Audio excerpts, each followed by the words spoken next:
Hey everybody, just going to take a quick break from the show to tell you a little bit about Shutterfly. If you're like us, you take a lot of pictures because you have a camera right in your hand all the time. How would you not take a lot of pictures? And we're taking all these pictures, more than we've ever taken in the history of the world.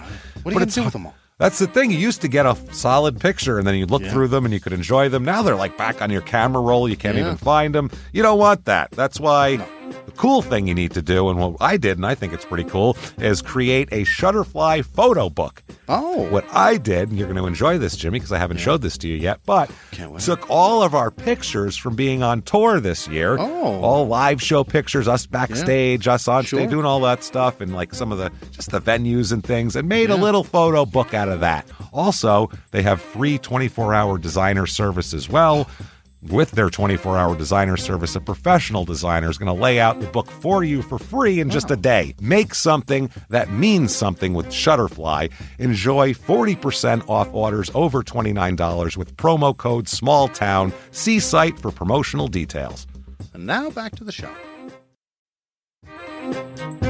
Hey everybody, just going to take a quick break from the show to get you styled up with Stitch Fix. Shopping's hard. It's hard. With Stitch Fix, you get a stylist, though, who understands your style, your size, your budget, and they do all the shopping for you. Wow. This is excellent. Shopping, I'm telling you, shopping and figure out your style, it's overwhelming. Let somebody help you when it comes to getting dressed. We don't know what we're doing, so we let Stitch Fix help us out. A Stitch Fix stylist there.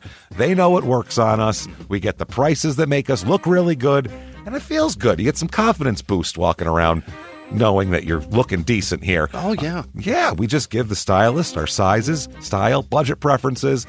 We order boxes when we want, how we want, no subscription or any of that required. And they send called Just For Me pieces as well. Like, maybe you'd like this, and it's awesome. Outfit recommendations, styling tips. You keep what you love, you send back the rest. It's super easy.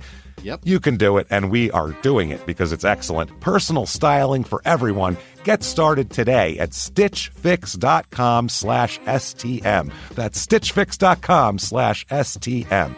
Now back to the show. This message comes from Greenlight. Ready to start talking to your kids about financial literacy? Meet Greenlight, the debit card and money app that teaches kids and teens how to earn, save, spend wisely, and invest with your guardrails in place. With Greenlight, you can send money to kids quickly, set up chores, automate allowance, and keep an eye on your kids' spending with real-time notifications. Join millions of parents and kids building healthy financial habits together on Greenlight. Get started risk-free at greenlight.com/Wondery. This week in Bonaparte, Iowa, a well-respected affluent family is wiped out in the middle of the night. Welcome to Small Town Murder.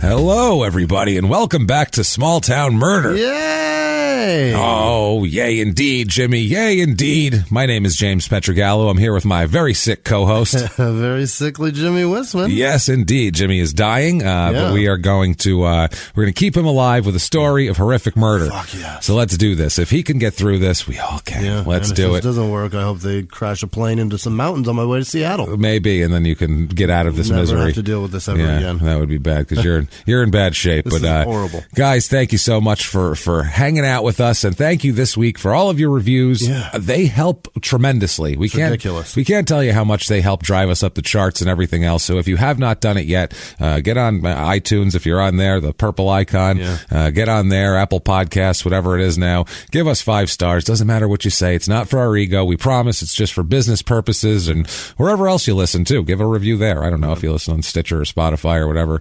And if there's a review to do, please do it. It helps us out a lot. So thank you to everybody for doing that. Also, if you want to find out everything there is to know about small town murder, very easy to do that by going to shutupandgivememurder.com. That's right. Super easy. You can get all of everything small town murder related merchandise, all of our t-shirts and that sort of thing with crazy sayings on them. And there's weird stuff on there too, like with shower curtains and stuff. So go on there. You can have a "you sir may fuck off" shower curtain. That's tremendous stuff, and we know people that have them. So please get on there, do that. Also, thing you can do on there is you can buy tickets to live shows. Like if you are in Seattle, and if you're listening to this the day it comes out, we're there tomorrow night. Tomorrow at the Neptune. Your ass to the Neptune. January 25th of 2019.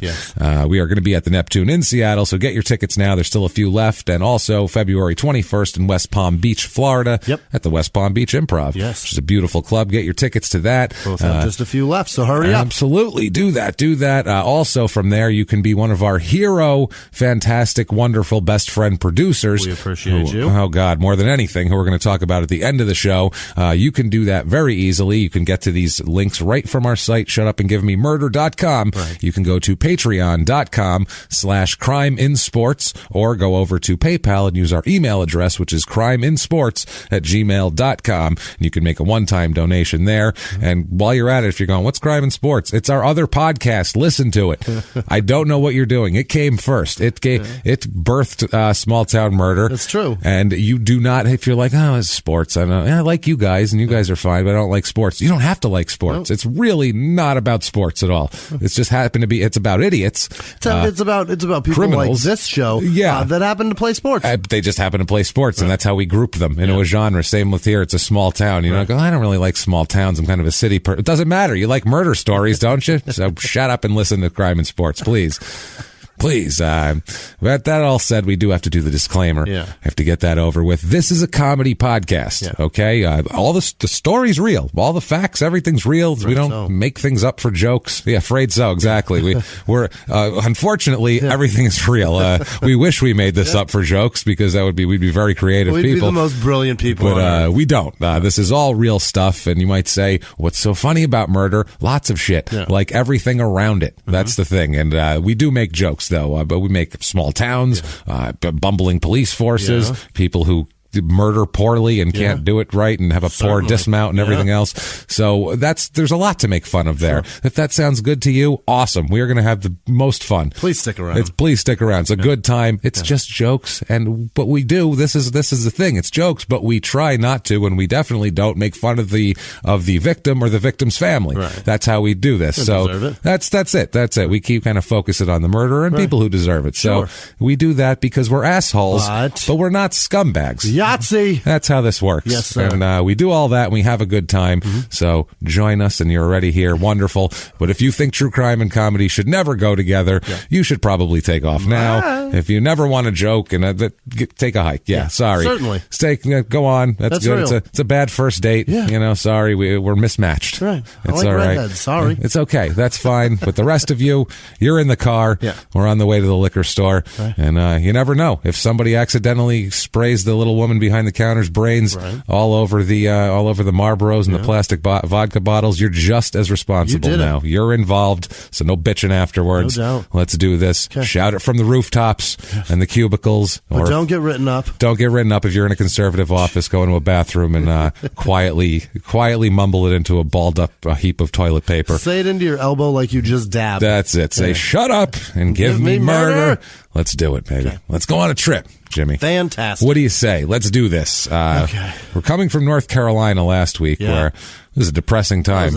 Wow. This is a depressing story. There's those kids. That was very depressing. The kids who got railroaded all week about them. That was terrible. It was for that long. That poor kid. And then when they got robbed afterwards, it's like, oh my God, you can't get a worse story. For 6 days straight. It's terrible. It's awful. I feel so shitty for them. I do. We feel terrible about that. And the area too was a very depressed, very everybody involved was very poor. They were burning shingles and tires for heat and shit like that. It was tough times. For romantic times.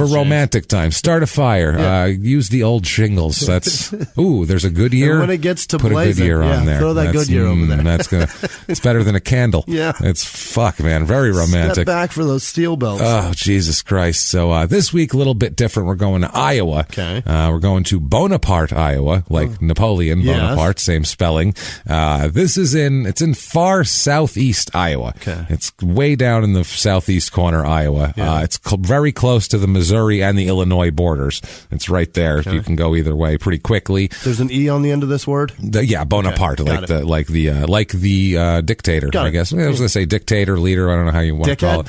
Yeah, sort of. I mean, he's kind of a fucking idiot if you think about it. But, I mean, he did have an empire. Yeah. You have to have something to have an empire. I have no empire. Taken over pretty easily, though, wasn't it? Well, sort of. But he did a lot of fighting, and then he just started fucking up a lot. And let's not get on.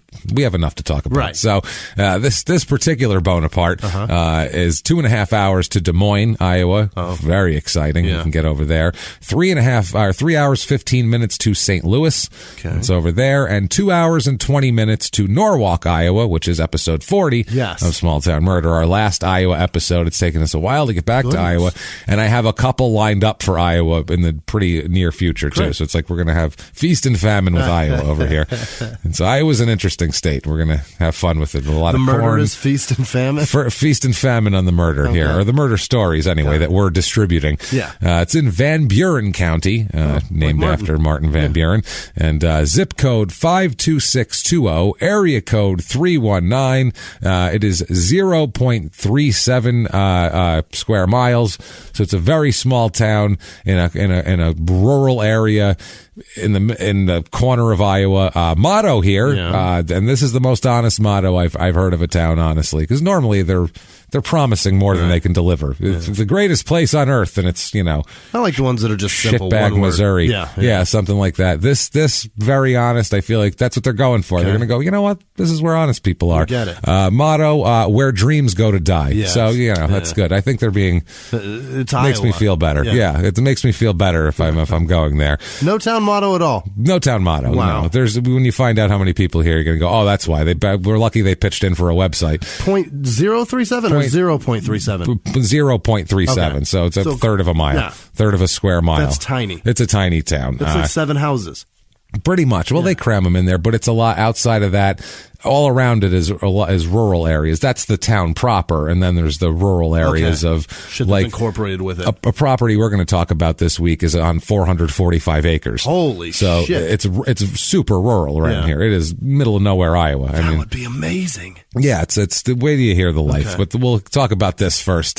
Van Buren County was formed in 1836. It was a part of the Wisconsin Territory at that point, and it was split off from Des Moines County, which I guess, Des Moines, that's where they got that from. Named for Martin Van Buren, who was a president, obviously. It became a part of the Iowa Territory later on, when the Iowa Territory was organized in 1838. It was originally named Meeks Mills, in the Wisconsin Territory. It was, I like that. Meeks Mills, and it's for a couple of... rapper. It's a couple of brothers here. Plural rappers. Yeah, plural rappers. Many. Yeah. Many of them. Meeks of the Mills family. Just a whole, just superimposed, photoshopped.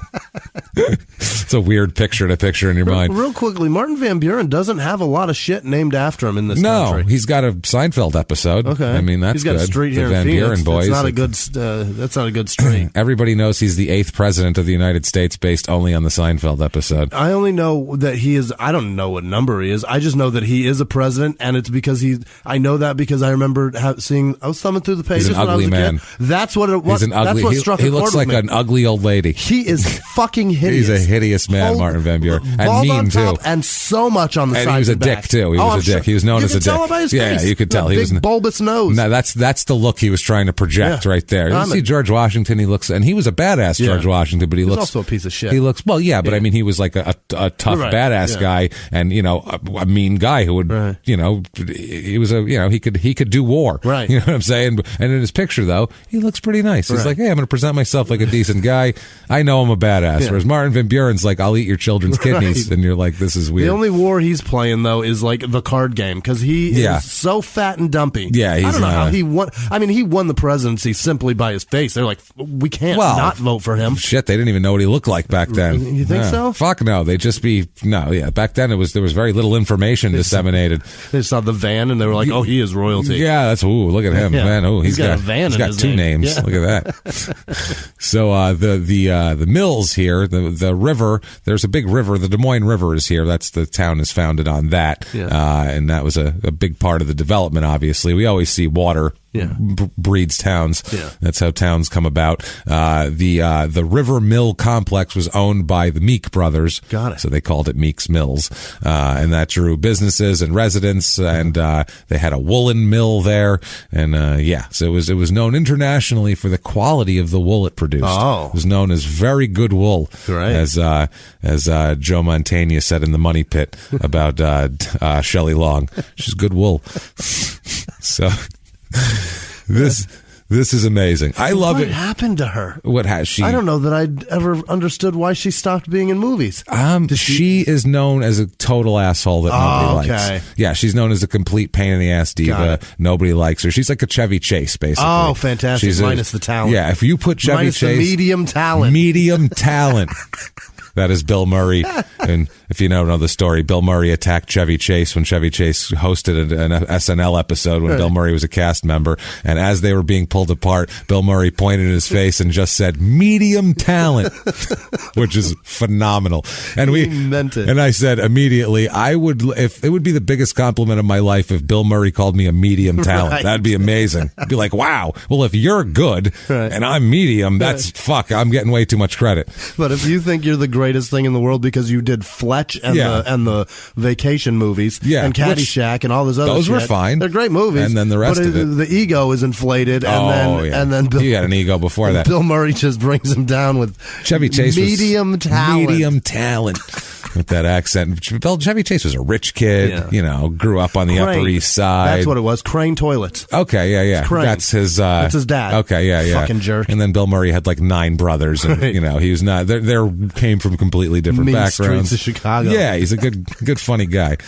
So I love when these small towns fight. This is my favorite thing ever, when they attack each other and like burn down a town hall over records and shit like that. And we need to steal the town records. Right. They had something called the Honey War here. Okay, in Van Buren County. This was when Missouri and Wisconsin, the territories, their border came into dispute, and Missouri tried to collect taxes from residents in this area, and the residents said that they weren't allowed to tax them. They already paid Wisconsin. Exactly. Right. So it was basically like they were like a business in Little Italy in 1917. Right. There was conflicting. They were right on the border of 2 mob territories. And he's like, "You're going to pay unless you want your windows broken." And he's like, "I already paid this fucking guy. Like, that's not my problem. I paid the Lucchese's. You get your money Christ. from them." No, this is terrible.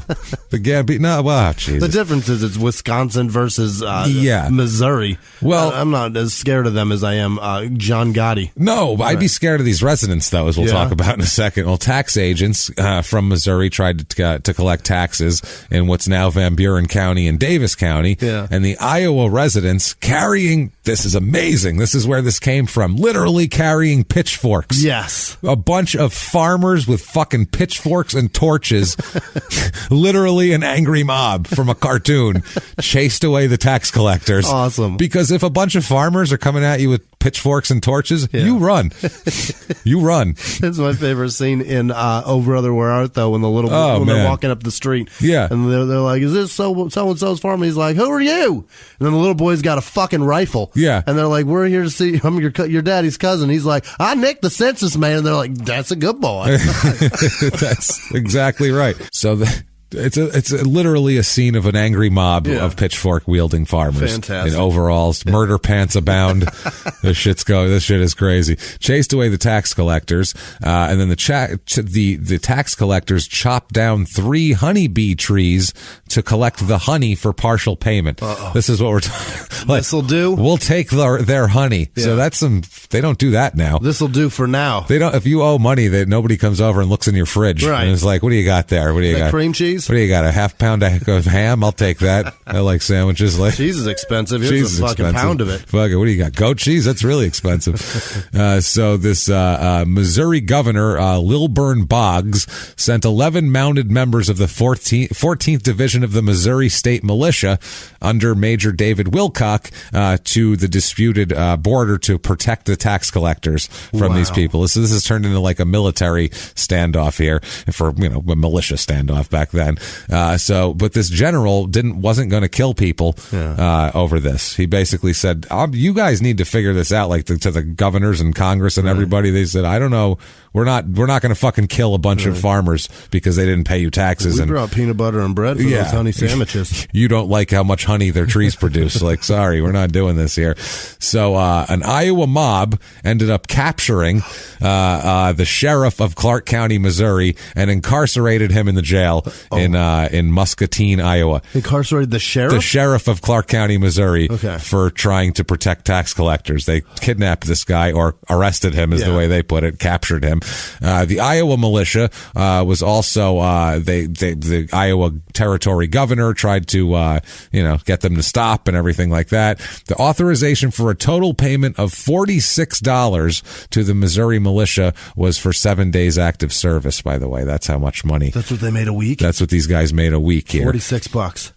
Absolutely. So then the sheriff of Van Buren County was arrested, and he was jailed. And he, Jesus Christ, and he's jailed by Missourians. Yeah. The Missouri people were charged with stealing honey from bee trees. They charged them with a crime from the honey thing. So it's very punitive back and forth. Honey theft. It's honey theft. And each governor sent troops back and forth, and nobody would fight over it. Yeah. It's pretty interesting, though. But according to one of the descriptions from back in the day, quote, in the ranks were to be found men armed with blunderbusses. Yep. What the fuck is that? That's that big gun. It's like a pirate gun. Like an Elmer Fudd gun? Yeah. Oh, cool. The fucking mushroom tip at the front. With like a phonograph speaker coming out of the top. Right. Okay. Yeah, nice. They played music and shit. Oh, yeah. Daffy Duck will tie one of those bitches right up, and you can't shoot it then. It explodes, and your face turns black. Right. It's super messed up. Men armed with blunderbusses, flintlocks, and quaint old ancestral swords that had probably adorned the walls for many generations. They were going to fight with They took the swords antiques. off the wall. They didn't care. Whatever they could get. Yeah. They didn't give a shit. One private carried a plow coulter over his shoulder by means of a log chain, and another had an old-fashioned sausage stuffer for a weapon. Sausage. While a third shouldered a sheet iron sword about 6 feet long. So this is the mob they put together. Just a bunch of ragged farmers with whatever they pulled off the walls in their house and out of their sheds. None of them have a potato gun. This to is the fuck best. you up. Yeah. Like, I'm scared of that, though. A sausage stuffer. Those people are scary. They'll mean do business. I just need a weapon. Yeah. Whatever I have will do. It's not like I don't have a good gun. Well, I'm not going. It's like, I'll get a piece of what's on my wall. Shit, I'll grab that. My granddaddy gave me that sword. Wow. I'll just grab some metal off the ground and try to slice somebody with it. Fucking great. Yeah, man. So they surveyed lots in 1841, and that's when they changed the name of the town to Bonaparte. Another town site was called Napoleon across the river, which is they never developed it though. They just called that's going to be Napoleon, and this is going to be Bonaparte on the other side of the river. William Meek, one of the brothers, was a big admirer of Napoleon, and he was the one that named everything here. So yeah, the first dam was constructed in the river there for use of the mills around there in 1846. They had a huge stonemasonry lock and a dam for the whole deal, and that's when they really thought that things were going to go well. And then the entire town flooded in 1851, as these Midwestern towns just constantly flood. Yeah. And then all these projects fell through because of these floods, and money and supplies were transferred to railroad companies so they could build railroads so they could get places, but they took it away from the water shit. But anyway, the railroad was good. Obviously, then they could manufacture shit and take things away. Bonaparte continued to grow through the 1800s. They had a population of almost 1,000 people near the turn of the century. So outstanding. Not too bad. Yeah. And then June 3rd, 1903, the biggest flood ever known in the history of the Des Moines River occurred after a week of rain. Perfect. It's 1903 every time, I swear to God. Between 1900 and 1915, 90% of America was either flooded out or burned to the ground. Right. I swear to God, it's always a fire or a flood. The dam they built in 1872 was completely washed away. And then in 1905, there was another severe flood when 16 inches of rain fell in 3 hours. Holy shit.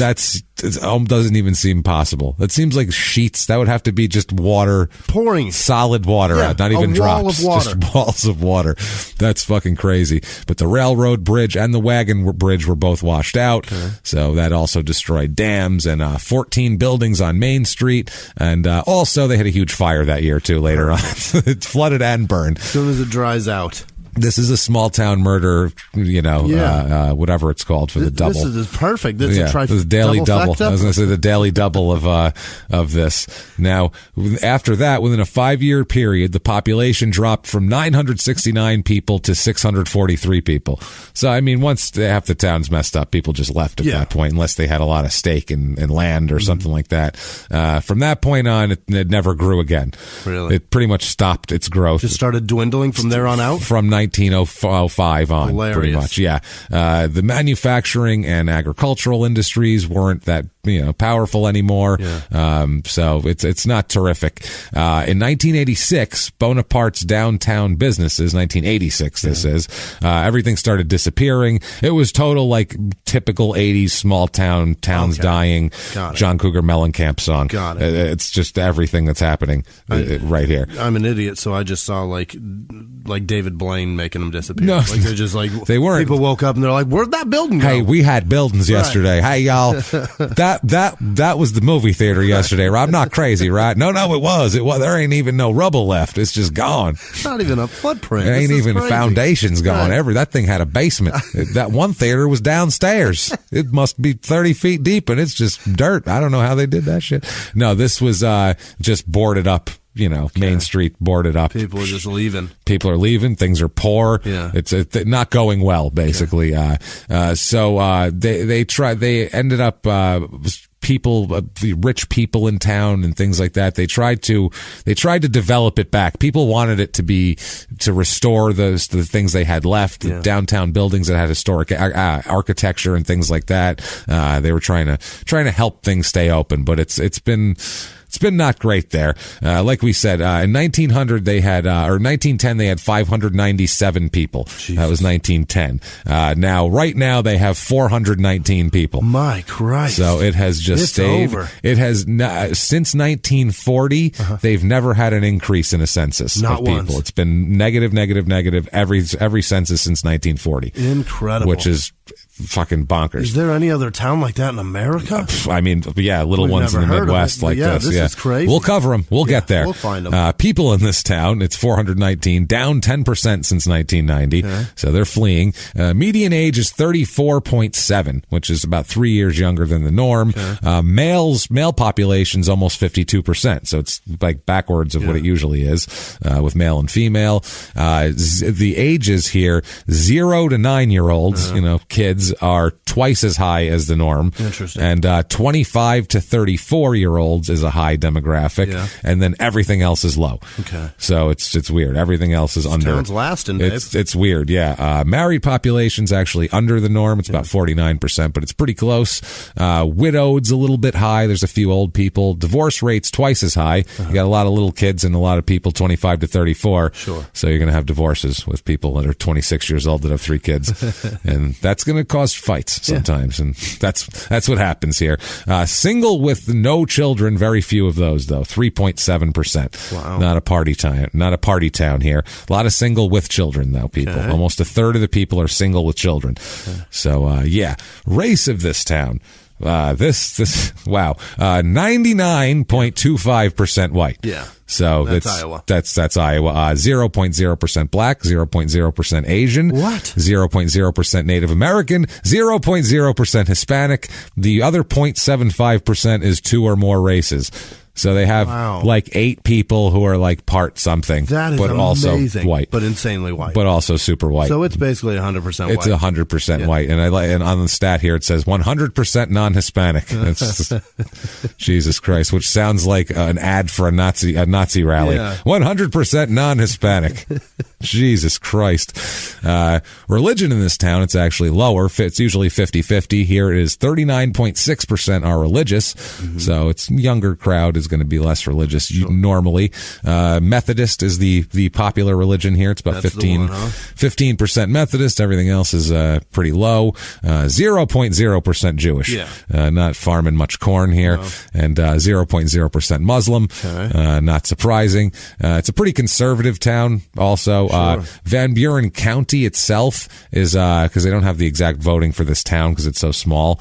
But the county is 23.7% voted Democrat in the last election, 71% Republican. So it's pretty conservative here, I would say. Now the last 5 elections have gone Republican in the county, presidential elections. Unemployment rate here is low. It's about 4.3%. Normal, it's about 5.2, but the money is not good. So they're working, but working for not a lot of money. It's normally it's about $54,000 in the country. The median household income here it is $36,000. Jesus. So that's kind of low. That's tough. 55% of the people make under $40,000 a year. That's a lot of people to make under $40,000 a year. Too much. Most of the jobs, 35% of the jobs are manufacturing. It's usually 10%. A lot of retail trade also, and healthcare is the rest of it. Otherwise, not a whole lot of jobs in this area. Okay, got it. Retail or trade. Retail trade, just stores. Just stores and shit. Overall cost of living here, 100 being average, par normal. Here it is 82. And healthcare is extremely high. It's a 123. A couple of things are high, but housing is low. Housing is 47 out of 100. Median home cost here, $87,900. So it's cheap to live. So you don't make a lot of money, but it's pretty cheap to live.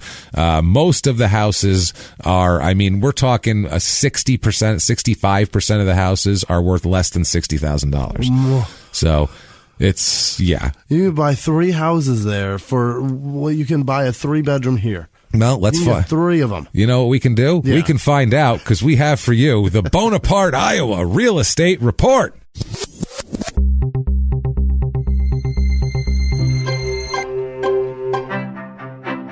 Your average 2-bedroom rental here goes for $780. So that seems high for like, what's about the fucking $1,200 is the average. But I found 3-bedroom, 2-bath, 900 square foot house. It's pretty decent on the inside. It's nice yard and things like that. $76,500. So reasonably priced. I found another house here, 4-bedroom, 2.5 bath, 3,300 square feet. Lots of room and everything. It needs updating. I mean, it's looks like someone decorated it in 1991 in Iowa. So you need to do something to it. But $94,100. My Christ, it's a big house for that. That's a deal. And wait till you hear this one: 8-bedroom, 2-bath, which is weird. 4,300 square feet. It needs work. There's a lot of wallpaper here that is not good. It's steam. It hasn't been decorated since 1983. It looks like is when they did the kitchen and all that kind of shit. $119,114 though. So for a 4,300 square foot house, is that like the Brady Bunch house? That's smaller. That's half the size of that. The Brady Bunch house. Was it small? Yeah, it was 25. Well, not small, but compared to this one, it's sold for $90,000 in January of 2018.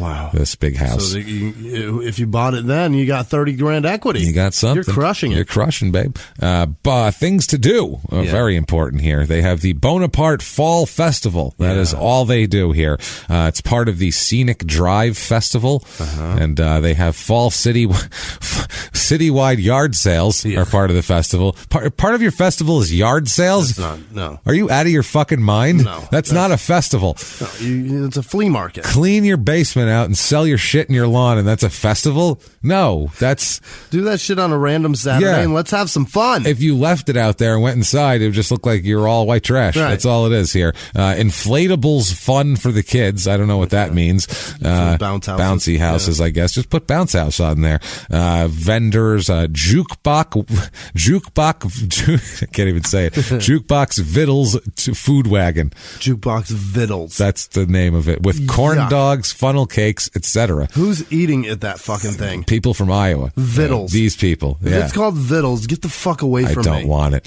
Crime rate in this town. What we're interested in, damn it.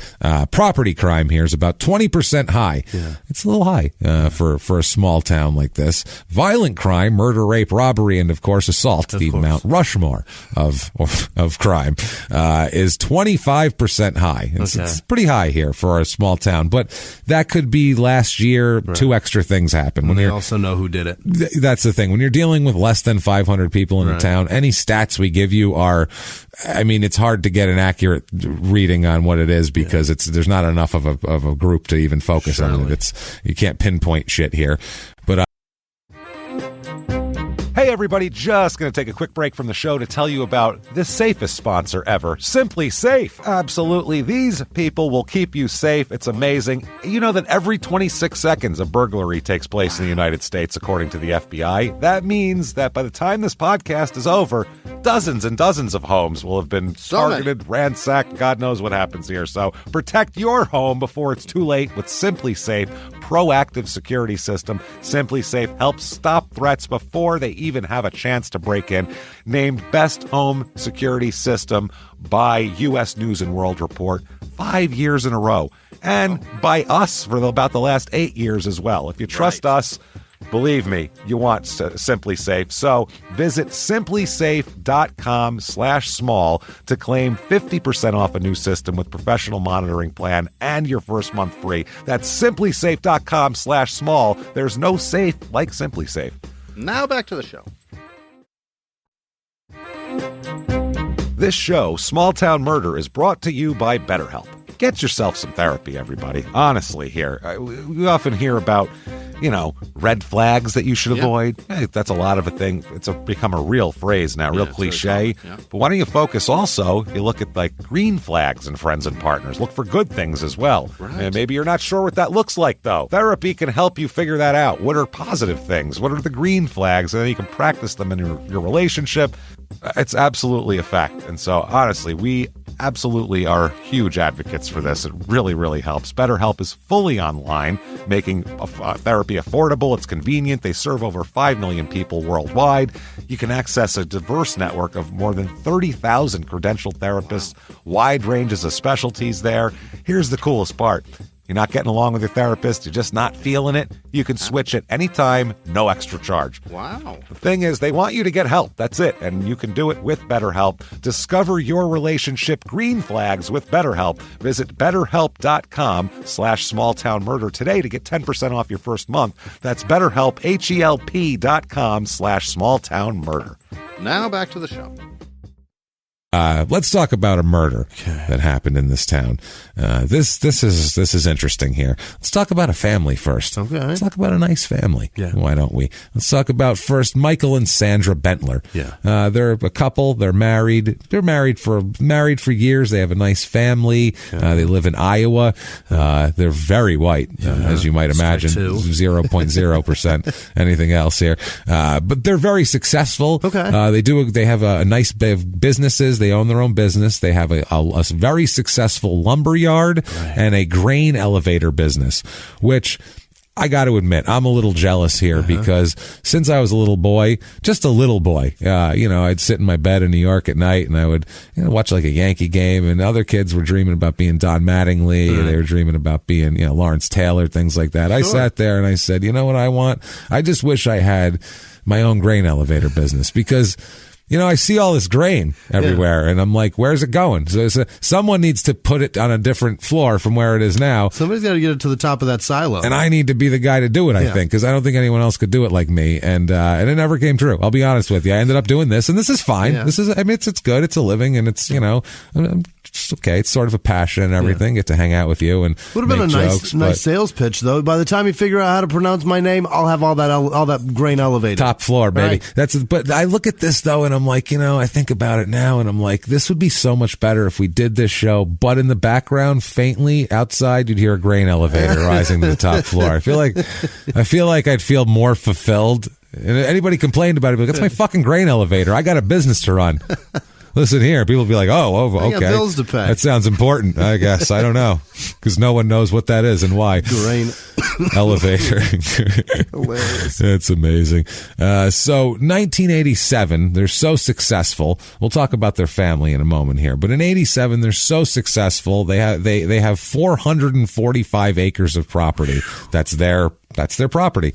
And that's a lot of property, by the way. 445 acres. That's a neighborhood. That's a gated community. Oh, a huge one, too. That just goes on forever. God. I mean, those are like like a big gated community. There's like, quarter-acre lots and shit. So think about that. So 445, it's like 1,600 houses in a gated community. That's a lot. That's a huge area. Plop that house right in the center of all that shit. That's what they do. They run out a fucking trot line and a fence. They build a 4,000 square foot home here, 4,000 square foot home that overlooks the Des Moines River. Yeah. It's on a bluff and everything. It's up on a hill, and I mean, they're not fucking around. This is as good as they could do. It's a 5-bedroom, 3-bathroom, 2-car garage, and pool and hot tub, and all the amenities you could want if you're a successful 1987 person. I'm sure Coke mirrors everywhere. Sure. Just in the like a dresser, so you could really chop it up well. Let's get that little plastic case on. We have no proof any of these people did drugs. They seem like very upstanding people that were not doing hard drugs at all.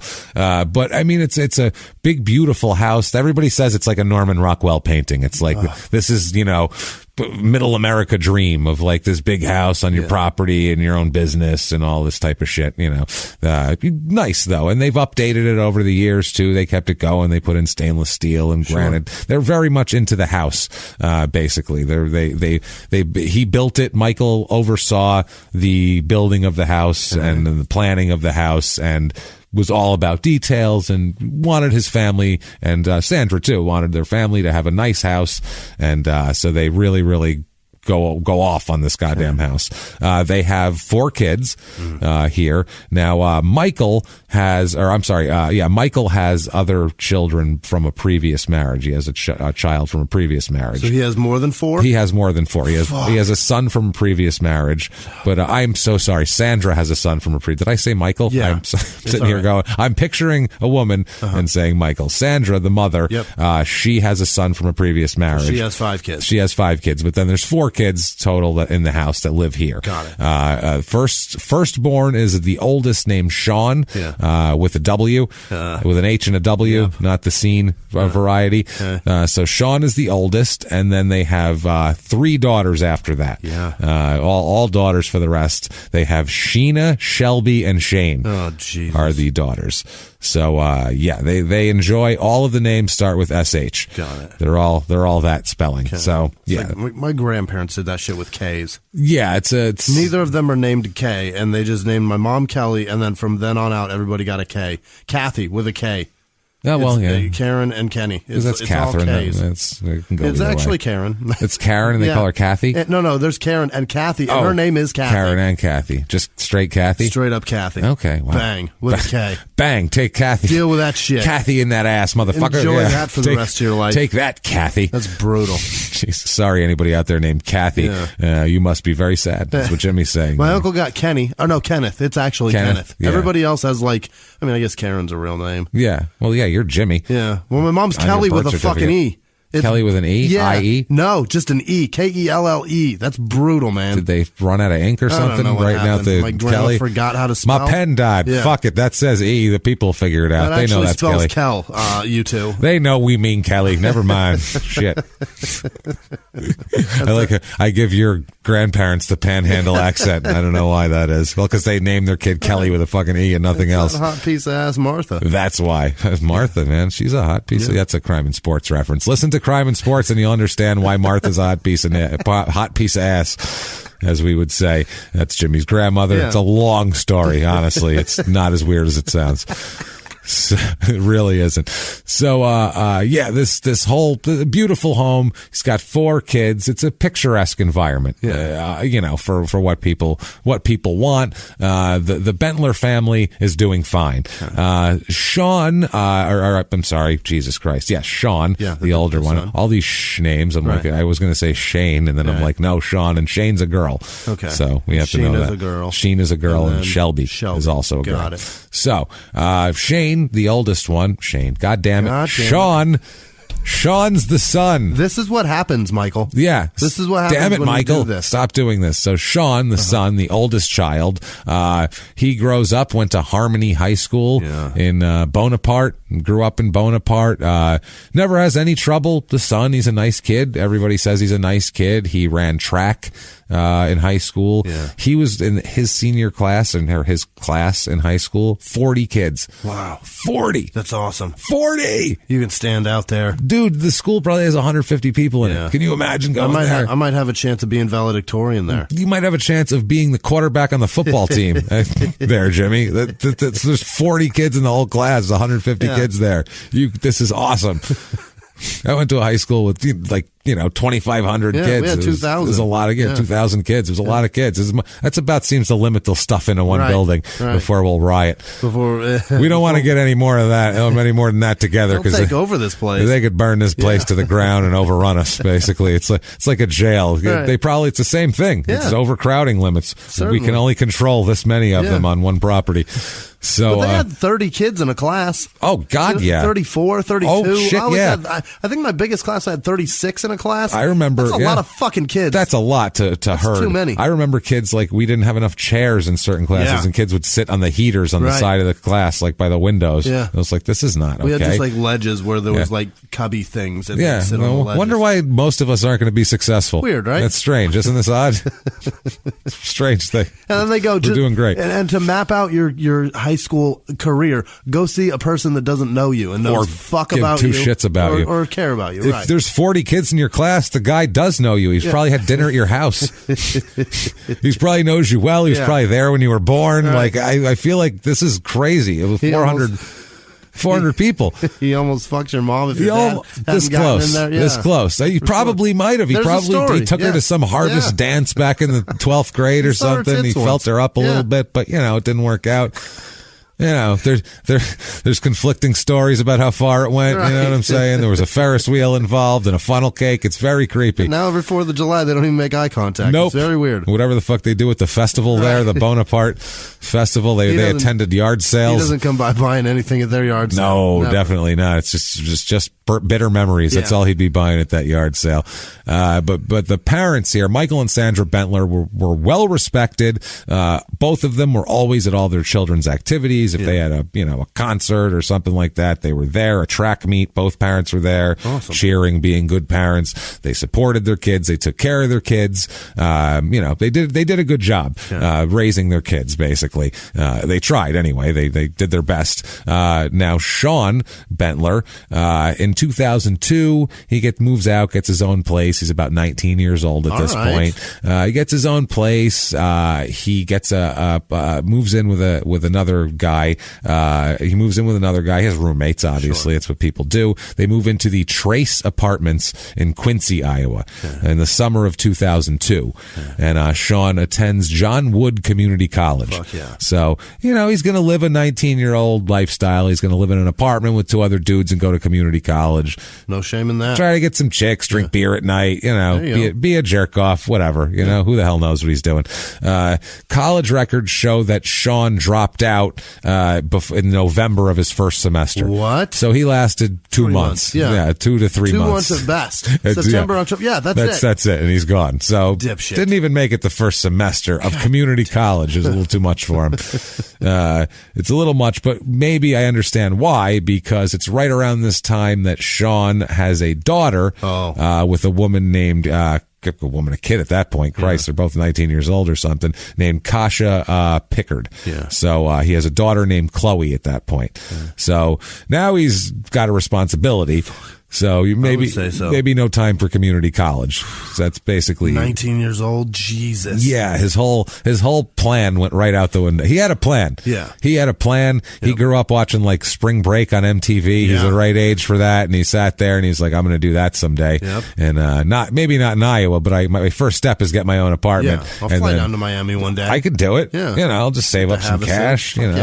Me and my guys over here. We'll head out to San Diego. There's going to be so many chicks there. It's going to be crazy. Awesome and rocking. And then next thing you know, you're still in a rural Iowa apartment complex paying child support to a woman named Kasha. Like the food. Cereal. Like another Seinfeld reference. But I just picture Jerry Stiller offering George the Kasha with the fork. It's so funny. So anyway, so they have a daughter named Chloe. Now, he lives in the Trace Apartments for a while. We'll find out what happened there. And then Sean moves into an apartment, a different apartment in Quincy, also in Quincy, Iowa. Out of Trace? Out of the Trace Apartments into a different apartment in May of 2003. Mm-hmm. So not quite a year he lives at the Trace Apartments here. And he lives there for a couple of months with a guy named Nathan Allen there. Now, it turns out, and he moves in May of 2003. By August, Sean Bentler is asked to leave by Allen. What? He's asked to leave by August because he wasn't paying rent. So that's a reason to evict somebody. He's like, we're supposed to be roommates and I'm paying the rent. Also, he found a weed pipe in the apartment, which, loosen the fuck up, dude. It's 2003. He's got a weed pipe. Oh, he's got a weed pipe. This smells like marijuana. Holy shit, he's got a weed pipe. What in 2004? 2003. Jesus, relax, man. Jesus Christ. Good Christ. And the guy even says, quote, he didn't smoke pot in the apartment, but he did have paraphernalia. That's one of the reasons I had to make him leave. He never smoked it up there in his room. What he did on his own time was his business. Yeah, so why are you throwing him out? Well, he didn't pay rent, too. Also, you say paraphernalia, I already know that you're a fucking nerd. Yeah, just say pipe, dipshit. He had a bowl up in his room, damn it. He packed it up at night. No, but paraphernalia. What he did on his own time was his business, but I feel like that would have been the case if he paid rent. Right. That's the problem. Yeah. It's more of like, you don't pay rent and you seem to smoke weed, but you don't pay rent though. Right. Like, you don't have money for rent, but you have money for this shit? Yeah, right. Exactly. So it's one of those things. So, he ends up asking him to leave, but he didn't say he was a piece of shit or anything. He just said he was bad at paying rent. Okay. Was the problem. While Sean lived in this apartment, he was employed at Home Depot at the time. So he worked at Home Depot, which for a 20-year-old guy, it's not a bad job. It's stable. They pay decent wages, actually, always. Decent hourly wage, and they always have benefits. Yeah. So if you're a young father who's 20 years old and have nothing to offer the world in terms of skills or education, you're doing it. It's not a bad job to get. So good, and it's Iowa too. So you're everybody's needing whatever you've got there. Plus, rural Iowa, your options are kind of limited. Walmart. There's not it's not a full plethora of a smorgasbord of employment to choose from. At least you're working with the one with the cool NASCAR. That's cool. Yeah, it's the orange one, man. Tony Stewart wins. Oh baby, and he had a girlfriend at this time also. So he's got a job, an apartment, and a girlfriend. So for a few months there, it looks like on the up and up. Promising as fuck. He's doing fine. I'm sure his parents are like, Jesus Christ, we wish he'd be doing better. Wish he would, be in college and not have impregnated somebody maybe, but whatever. They'll take this. He's doing okay. The roommate Alan said, quote, he had that job, but he called in sick a lot. Bentler also worked at Lowe's for about 4 months. The competitor. I don't know I don't think it was at the same time. But he went from back to back like, well, I do have a Home Depot experience. And they were like, do you now? Well, top of the pile with that application. He's the Tony Stewart racing team. I bet he's got orange boxer shorts on. We should give him the job, I feel like. He knows what he's doing. You went from 2003 Tony Stewart race car over to Lowe's. I think was that Jimmy Johnson then? It may have been. I don't know. I have no fucking idea about NASCAR. Shortly thereafter, 2003, because Tony Stewart fucking, whatever, you can say what you want, he fucking killed a guy. That I know about. Yeah. The dude jumped out of the car to go fight him. I know about that. Tony Stewart ran him over. Which if you did that in the street, what would happen? So then right after that, the Lowe's team started winning. Maybe it's all Sean's luck. Oh, Sean brought Team Lowe's to the winner's circle. You know what? I think he brought the Home Depot spirit there, is what it is. He brought the spirit. He walked into that job interview cocky. Yeah. You know, he did too. He sat down, he's like, crossed his legs, and he's like, I already know how to make a key. And they were like, oh, never mind. Okay, when can you start? He's like, that's what I thought. And he just walked out. I have ripped a 2x4. Yeah. Can you hire me? He walked out, and they're like, well, we'll let you know. He's like, well, I'll talk to you soon then. And he just left. And they watch him walk You out will let me know. that little door, the one that slides open on its own. Yeah. At Home Depot, I think you got to push them open. Are they? In Iowa. In Iowa. In Iowa, yeah. In Iowa, yeah. you got to push the door. Yeah. But in Lowe's, the door opens by itself, and as soon as they close, he's like, Bill, come here. That boy. He knows it. He knows how to rip 2x4s. Oh, we're gonna have to. And I don't want to inflate your ego about what you're going to have the new employee makes keys. He knows it. First day, in and out, up and down. Day one, knows him. We put him on the key cutter. He's whipping up keys like nobody's business, boy. Day one, put him on the quick set. We ain't even got to train him, boy. We got the same damn system as Home Depot do. We just put him on there. Boom, day one, baby. Done. You know how? But Cletus is terrible at that shit. He makes fucked up ass keys. People come in out complaining, saying they can't get into goddamn houses. They keep coming back. Come on now, we're bringing this guy in here. So yeah. Now, while working at Lowe's in Quincy, worked there for about 4 months. A fellow employee there described him as quiet. Sean Bentler, he said, quote, he was always very well dressed when he came to work. Your kind of guy. So, yeah, he's quiet and well dressed. Good for you. Good. Stay in the corner. My life. Mind your own goddamn business. Sounds like a good guy.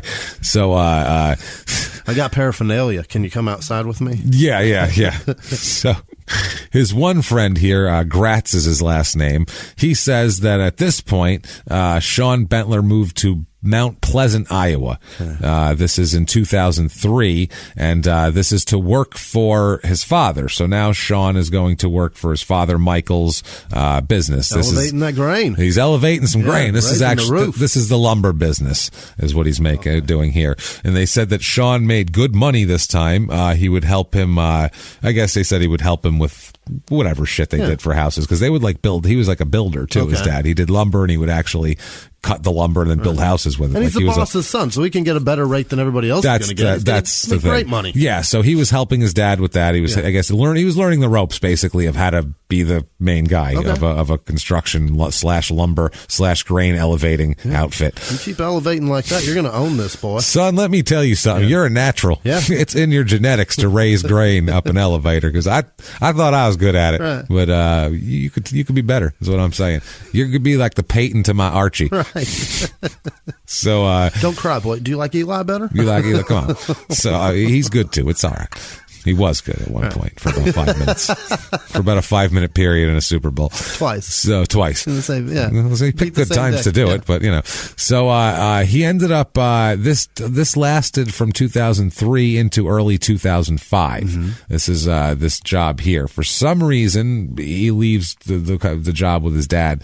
We're not sure why. His friend said he made good money at that point and he was doing well, and comes back and ends up moving back to Quincy in early 2005 and living with this Gratz guy and another guy in an apartment. And at this point also he had a bunch of traffic violations and all that sort of shit. He was just kind of he's kind of being a jerk off, a little bit 20, here and there. Right? Yeah. He's 20. At this point, he's like 22. Right. But he's got issues that 22-year-old kids have. He's a community college dropout. Yeah. What do we expect? He's trying to do that. He's doing his best. And his friend, the roommate Gratz here, he says that he doesn't have any idea why Sean moved back to Quincy. Okay. He said he doesn't understand it. I guess at this point his father had like expanded his business. He had several lumber businesses and he had an empire. His dad was doing really well.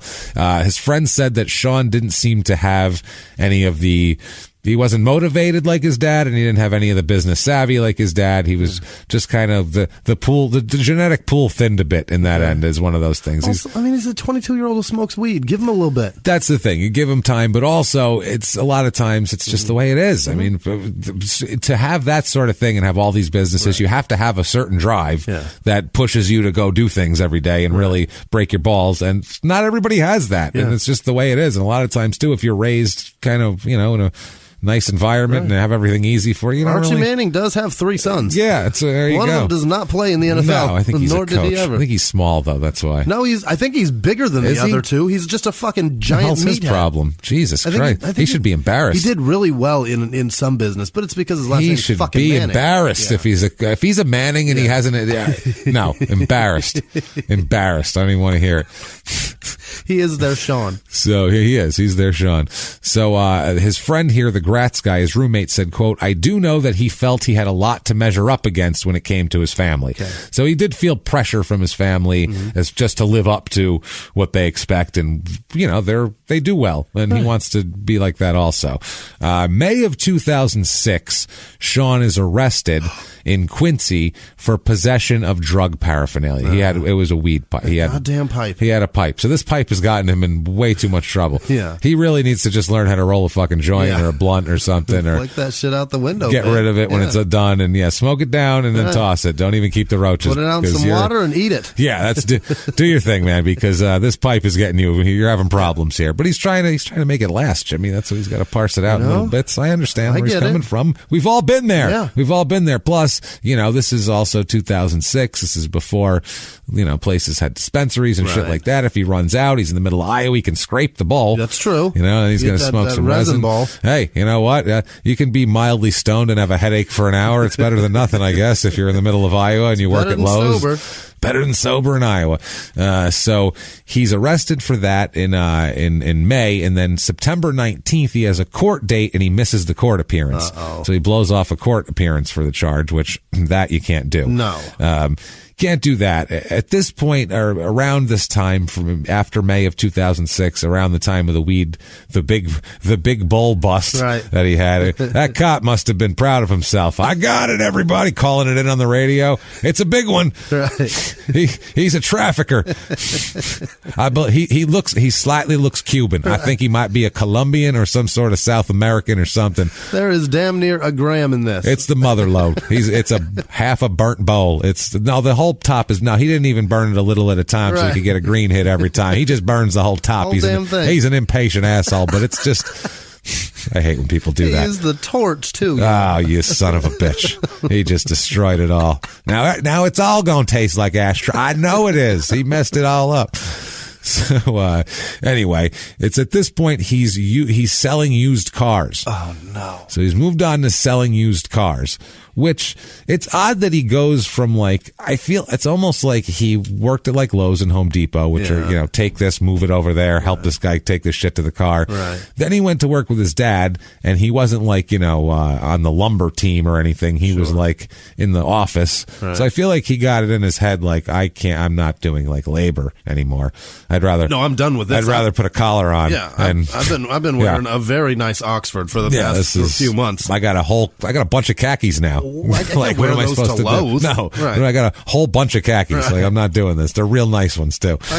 These aren't even Dockers. Not even. No, they're nice. Banks. These are nice. I didn't go to fucking J.C. Penney on this. I went to Macy's. It's a totally different deal. There was a fucking lady with a measure and everything. Oh, I got measured. Yeah, she knows my dick seam right around right to my ankle. That's it. She knows the width of my taint. Right. So seen my welt. Jesus Christ. He's selling. He sold used cars at Schottenkirk and Neil Coleman in Quincy. I don't know. How many people do they need to buy a dealership? Schottenkirk and Neil Coleman. There's apparently two.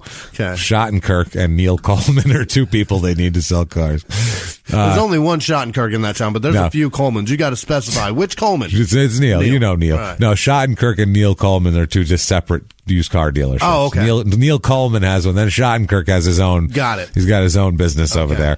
He's fired from both jobs. Oh, no. At this point. So I can relate. He's not doing well. Yeah, as a 22-year-old, he's just not doing a great job making his way. Every job I've ever had. It happens. Yeah, this is fine. You're on thin ice here. You know what I mean? It could happen at any. No, I'm just kidding.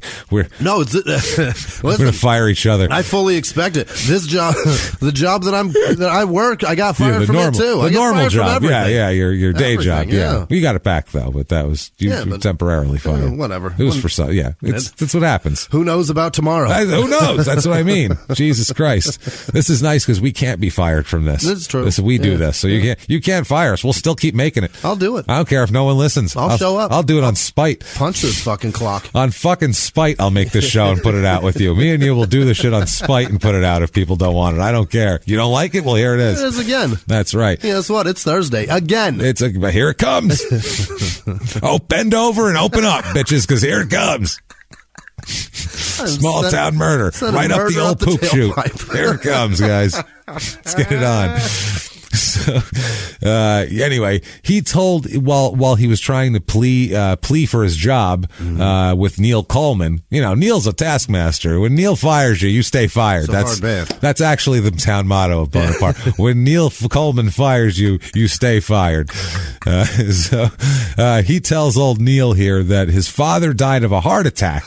So that's why he's been so loopy. Oh my God. He goes, my dad's dead. He had a heart attack. And they go, we don't care. You're fired. And his dad is not dead of a heart attack.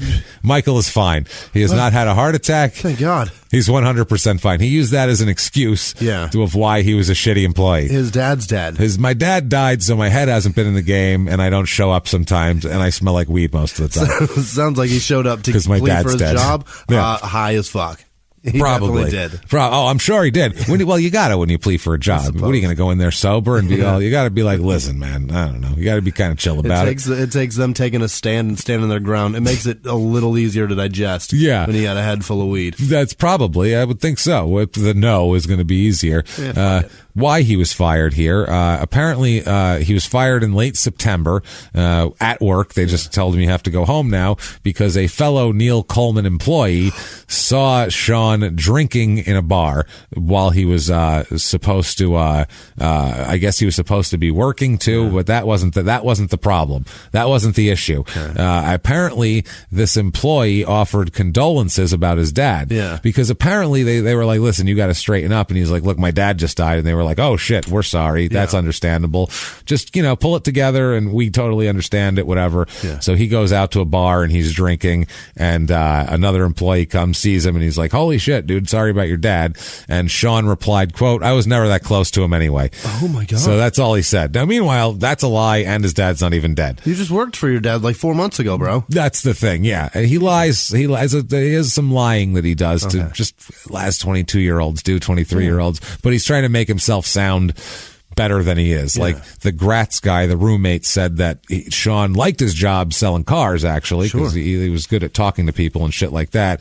But he also said that Sean would lie about how that he was doing well. He would lie and say he was doing well when he wasn't. He would say, quote, almost every day he would come home and say, I sold a car today, but then I'd ask him for rent money or for help with the bills, and he'd say it all went to child support.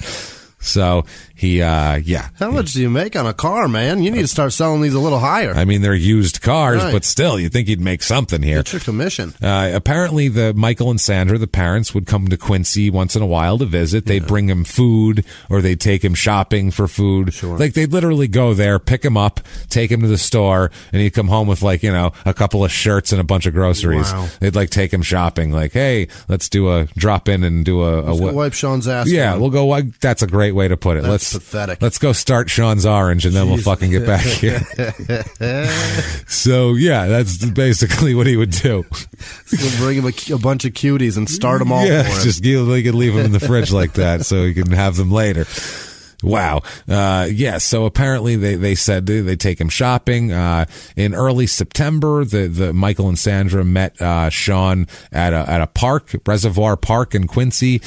Sean and the Gratz guy and some other people were there playing tennis, apparently. And, the parents came to see him and visit and everything. And, everything was nice. Gratz said, quote, they brought him a cooler of pulled pork and turkey. Jesus Christ. His parents were nice people. They would have helped him at the drop of a hat. Yeah. They brought him a cooler of pulled pork and turkey. Get to eating, boy. That spoils in 2 days. That sounds awesome.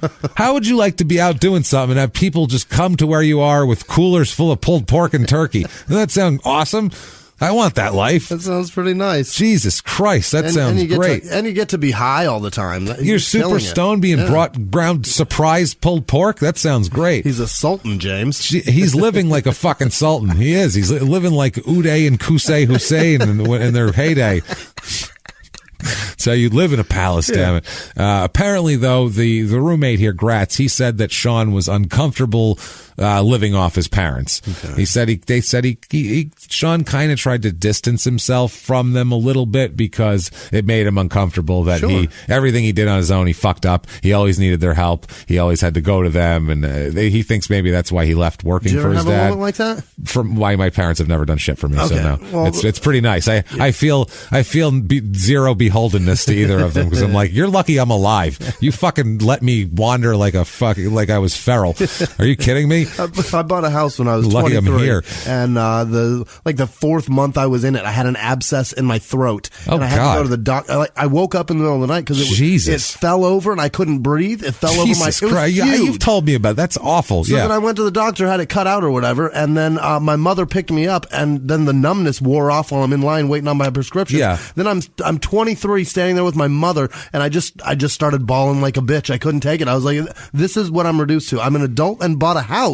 Yeah. I can't take care of myself. I need my fucking mother standing here. I'm in pain, and I just cried. But you had other things together. I feel like he had all of that. Plus, then he'd say, "Can you buy me some pulled pork and turkey?" Also, because you probably had pulled pork at home. I could have if I wanted. Whatever food you wanted, you could have had. Whereas it's just everything with him. It's not just emotional support. That's like a tough moment you were in. Oh, where it's brutal. Like, and you're young too, so you don't know. I felt like such a failure. I'm like, I can do everything in life except take care of this disgusting body. Well, it happens. We still feel like that. I still feel like that. I still feel like a mess today. Sometimes, so what's going on?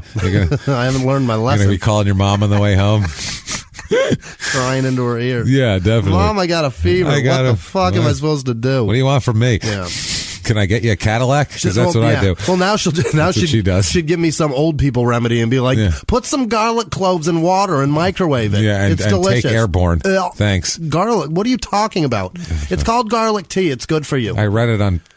My blood pressure's fine. Calm the fuck down, Dr. Oz told me. Thanks. I'm good. I don't need him. I give my mom a Jewish New York accent. That's perfect. I love that.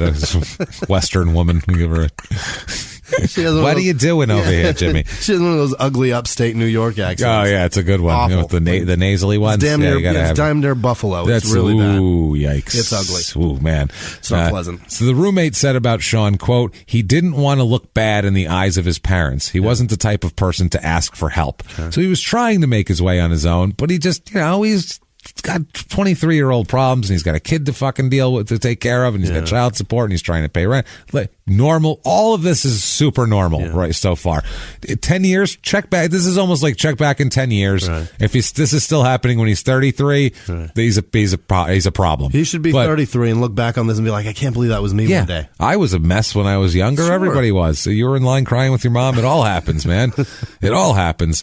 Now, October of 2006. I guess it's at this point he starts to get to know his younger daughter because he had a baby. He had another child with a different woman, a woman named Lexi Leslie. Ooh. Why would you name your kid? That's probably Alexis. And she goes by Lexi, but Lexi Leslie. Yeah. He has a baby with her named Avaley. Avaley. Okay. I don't know what that is. Avaley, whatever. Yeah. That has a daughter there. So he's got a 1-year-old daughter in October of 2000. Avaley, maybe. Ugh.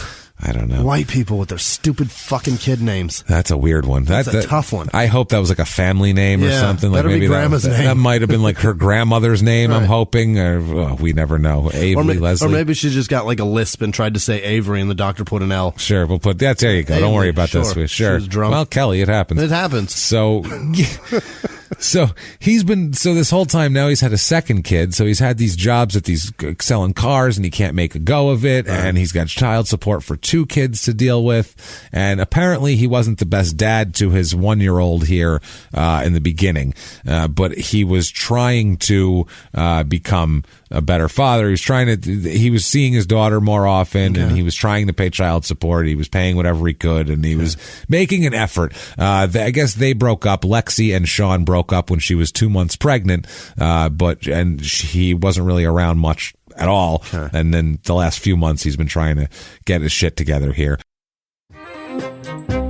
Hey, everybody, just going to take a quick break from the show and tell you about Noom. Has Noom helped you? I believe it has. Oh, it's got an app. You can do tracking. It's terrific. It does. And Noom builds personal plans that can meet individual needs. That's the thing. Takes into account any dietary restrictions, medical issues, other personal needs. That helps build a plan that works for you. And yes, so I know that you've had your own personalized program here that you've been working on. And it's weight loss This is weight loss results that last. They stick around because you get yourself into a lifestyle change. That's what matters. That's mainly it. You can't just say, I'm going to cut that out for a month and then go back to it. That's not what it is.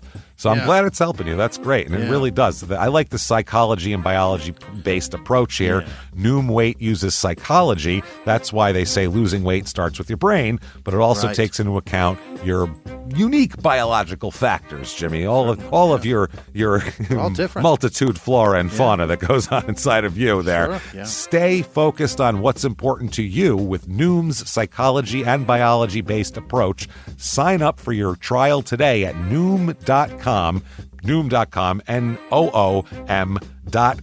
here. Based on 3.5-year study of actively engaged Noom users with minimum starting BMI of 25. Individual results may vary. Visit our website for more information. Hey, everybody, just going to take a quick break from the show to tell you about a healthy, delicious item, Hero Bread. And we're both trying to get healthier this new year. Jimmy had a eye-opening doctor's appointment and things like that. So we're trying to get healthier, and I'm telling you right now, this Hero Bread is a good step in this direction. It's delicious, and it is really good for you, and it's really excellent. They have the sliced bread is good, the bagels, the tortillas. I know you've been they're terrific. Ranting about the tortillas. They're so good. With Hero Bread, you can focus on your health goals and still indulge in the soft, fluffy experience you love, but guilt-free. I really love the little Hawaiian rolls, too. Yeah. They're so good. They're so good. The Hawaiian rolls, they're legit. They're fluffy. They're exactly how you want them to be. You'd never know it's low-carb and high-fiber bread from the texture. You get the soft, fluffy experience you know and love with your savory breakfast sandwich, late-night grilled cheese, Taco Tuesday. Do it. No compromises, just flavor, ultra-low net carbs, 0 grams of sugar, high in fiber. It's fantastic. Hero Bread is offering 10% off your order. Go to hero.co and use the code SmallTownMurder at checkout. That's SmallTownMurder at HERO.co.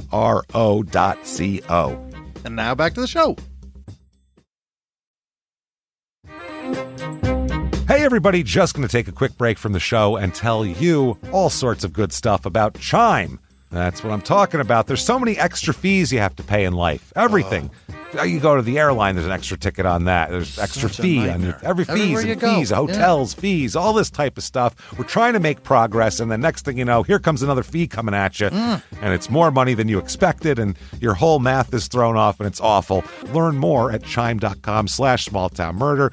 Chime is great with that stuff. I mean, you can't beat if your things are a little tight, especially around the holidays or after the holidays. You need that money a couple days early, or you go grocery shopping. You got a car payment due. There's so many things that don't cross over exactly how you want them to cross over. Make progress toward a better financial future with Chime. Open your account in 2 minutes at chime.com/smalltownmurder. That's chime.com/smalltownmurder. Feels like progress. Banking services and debit cards provided by Bancorp Bank N.A. or Stride Bank N.A., members FDIC. Spot me eligibility requirements and overdraft limits apply. Boosts are available to eligible Chime members enrolled in Spot Me and are subject to monthly limits. Timing depends on submission of payment file. Fees apply at out-of-network ATMs. And now back to the show. She also said that he tried to keep up with his payments when he was employed and she would get payments pretty much whenever he could. Right. So he wasn't just like disappearing for 3 months and not giving her anything. If money didn't show up, it's because he didn't have it. And he would be like, I know I owe you 600. Well, I have 400. Right. Can I give you 400 and I'll give you another 200 another time. When I get it. And he was, like people do, they scrape shit together. Yeah. So the mother of his other daughter, at this point, the Kasha Pickard. She said that he has not seen his 4-year-old girl, Chloe, at that point in a long, long time. So he had completely stopped seeing her. She went and got married and all that and everything. Okay. And because he stopped paying child support too, and everything, she ended his every other weekend visits a while ago, and he never really pursued it. Oh no! So he just kind of shirked away from that. That is crazy. Yeah, so apparently he was trying with the 1-year-old as of September, and who knows if he was going to try, if he's maybe going to try to get in good graces of the other one here in a while here. So October 13th, 2006. So it's late at night here on the 13th, and Sean is at his house in Quincy, where his roommate sees him late night, 11:30ish. There's a little discrepancy on what time, but 11:30ish he sees him hanging out at the house in Quincy. Bonaparte's at about an hour north of Quincy. Okay, is the way it works. Quincy's south there. Now, what ends up happening here is at 3:38 a.m. Yeah. So between the time he was seen by his roommate there at about 11:30ish, 4 hours later, about 4-ish hours later, about 3:38 a.m. on October the 14th, that morning, a 911 call is made from the landline of at Mike and Sandra Bentler's house. Okay, now the recording of this 911 call establishes that the person on the phone that called identifies themselves as Shane Bentler, one of the daughters, and tells the operator that her mother told her to call 911, and she says, quote, "My brother's going to do something, I don't know what. My mom's yelling at him, saying Sean, don't." And you can hear a woman's voice in the background yelling, "Please don't, please Sean, don't." And then there's a loud popping sound. And then seconds later, Shane, the girl on the phone, screams, "Sean, no," and then the line goes dead. Oh, Jesus. So this is this is like, in a movie you would have it like that, and it'd be like, oh, it's horrifying. Absolutely horrifying. It's the Dr. Dre song at the very beginning. Yeah. But she says a name. That's terrifying. But yeah, Sean, no, and then the line goes dead.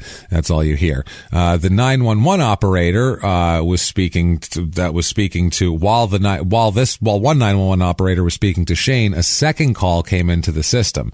After the call from Shane ended, the 911 operator attempted to switch over to the call, but there was no other call. There was no call on the other line. So this is a small town with one 911 operator working in the middle of the night, apparently, or very few. Yeah, and literally their call came in, tried to switch over, and the call was gone. So we assume this was coming from somewhere else in the house. We can only assume that happened, but we'll never know. The operator called the number of the unanswered call and got Shelby Bentler's voicemail. So it was the other daughter that tried to call on the cell phone. From the cell phone. The number was a cell phone. It was registered to Sandra Bentler because she's mom pays the bill. Mom pays the bill, exactly. She's a teenager. The 911 operator then called the Bentler house and got no answer. So called back the initial one that she called from. So finally, 3:55 a.m., police arrive at the Bentler home because when you hear no screaming and lines going dead and then nobody's answering calls, you send the cops to the goddamn house. 17 minutes, though. That's a long time. That's a long time. Yeah. Well, you figure it took 2 to get shit together, and it's a rural place, 445 acres, so I guess it's not right in town. Right, so but it's you figure that's too long. You figure in this town, there's probably not a lot of cops. And at that time of day, just maybe one cop, or you probably had to wake a guy up, and he had to fucking go cop in his car and take off out there. I mean, who knows? Cold out your eyes. Yeah, exactly. Who the fuck is this paging me at 5:46 at 3:48 and 3:38 in the morning, crack of dawn? So, the house, the police get there and they enter the house based on, the suspicion that somebody might be injured in the house. They go into the house. The house is searched, and they find some things here. First, they find Michael. Michael, the father, is found in the doorway to the master bedroom. He is dead. He has no clothes on. He's face down in the doorway between the master bedroom and the hallway, like the master bedroom. Horrible. He has a gunshot wound to the lower leg. facial wounds with being consistent with being struck with a gun in the head, like being beaten with a gun, and finally a fatal gunshot wound through the eye. Good fuck. Like Godfather Mo Green style, through the eye. 2 drops of blood were found on his back, which is an interesting thing we'll talk about, because they test the DNA and they find that the DNA of those drops of blood are from Sandra Bentler. And we'll talk about this, but all around Michael is evidence of a struggle between the face injuries. There's an overturned table. There's like a doll, like a fancy doll that was up that's like knocked on the ground, and it looks like that sort of thing here. And also bedding was draped over the footboard of the bed, like somebody might have like gotten up, jumped out of bed and threw the covers off or something like that. Sleeps nude. Somebody sleeps nude and he jumped off and jump over the footboard or something like that to get out of the bed. That's one reason to sleep in boxers. Yeah, you don't want to be found like that.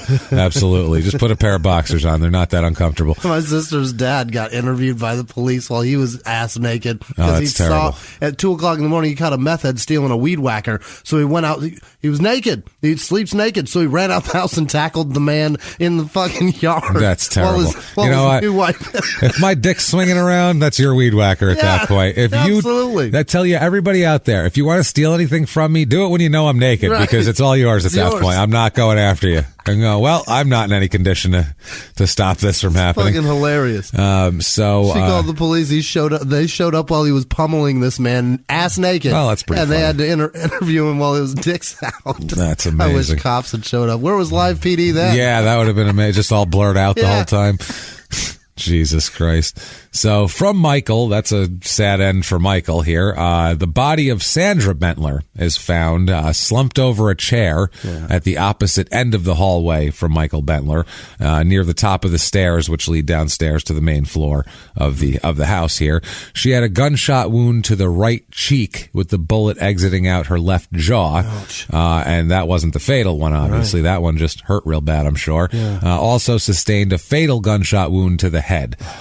Samples of blood were found and DNA tested and around there, and they found that it was her blood around there, and then also drops on a pair of Michael Bentler's underwear located on the floor of the master bedroom near a nightstand was also belonged to her, and several areas of blood on the large doll they found laying and partially over that was like laying kind of on top of one of the legs of Michael Bentler. Like everything fell over when he fell over. So it got blood on it took him down. So he had a bunch of blood, and some of her blood was on there too. So it seems like she got shot possibly in the mouth, that mouth shot, and walked around and tried to get out of there and was headed toward the stairs when she got shot in the head. Damn it. And then that was that. So she was trying to get, it seems like they were both in bed, probably shot, I'm assuming because her blood was on his back.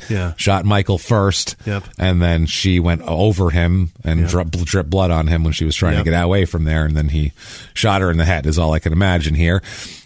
So yeah, this is pretty fucked up here. I think I just saw it happen in my fucking head. Absolutely. He just shot her in bed.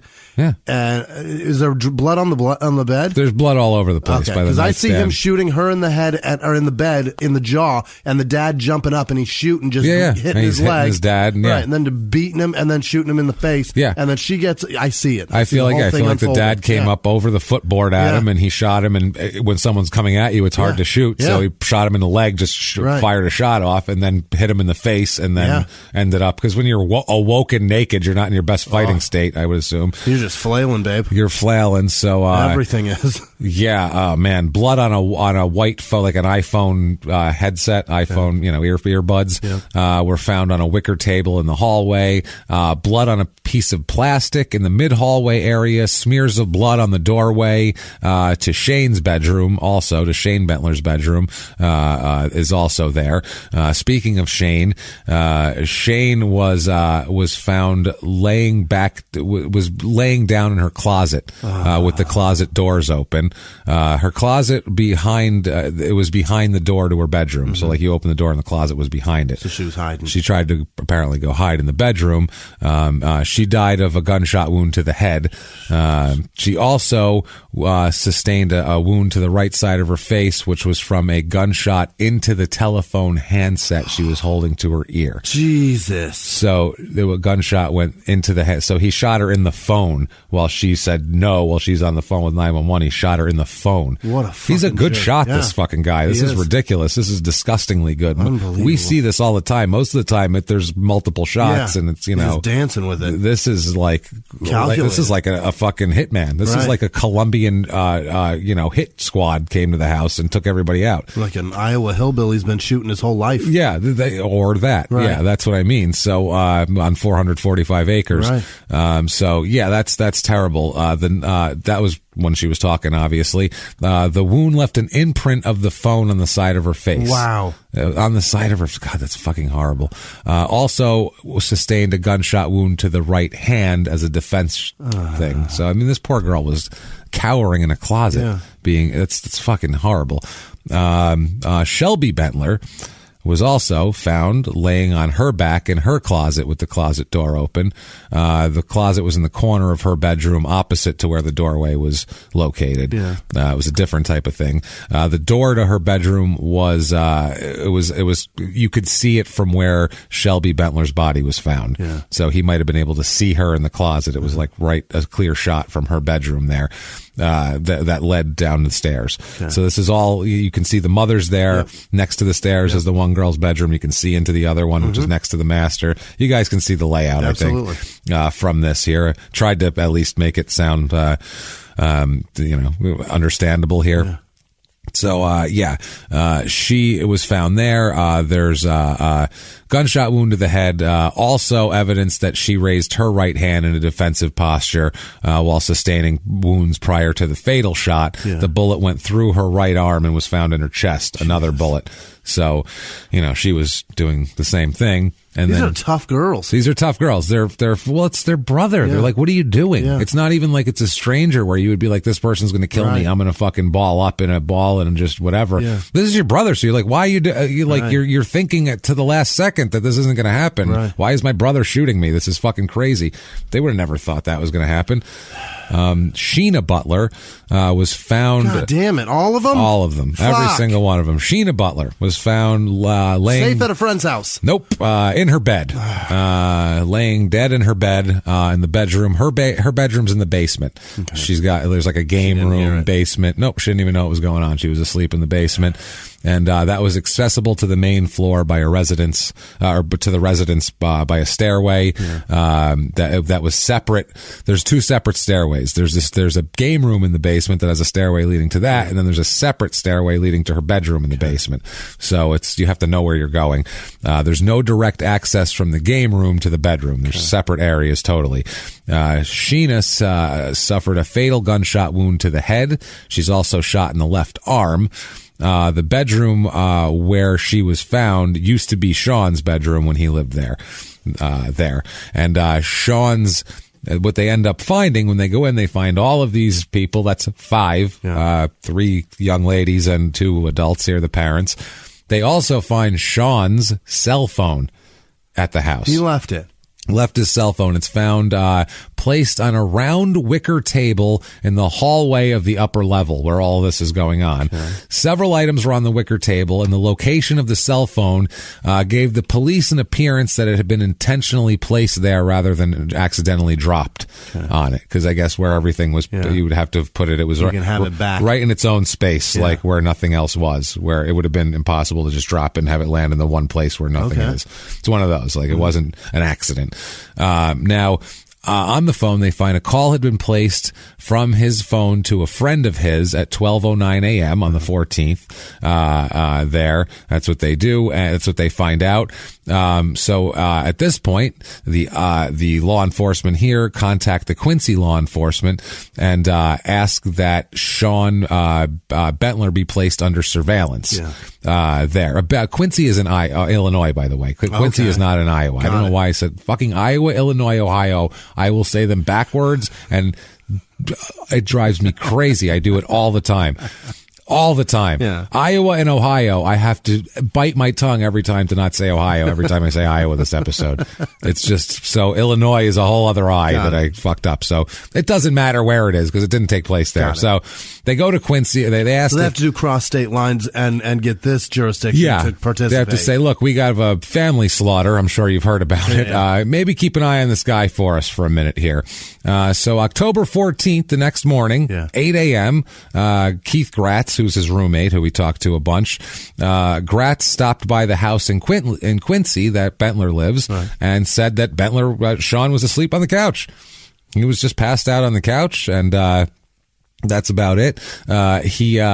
He at this point, Bentler apparently used to borrow his roommate's cars without asking all the time, and they suspect that's called theft. That's called they didn't care, I guess. The car that they assume he borrowed is a 91 Ford Festiva. That is not theft. With 4 mismatched tires.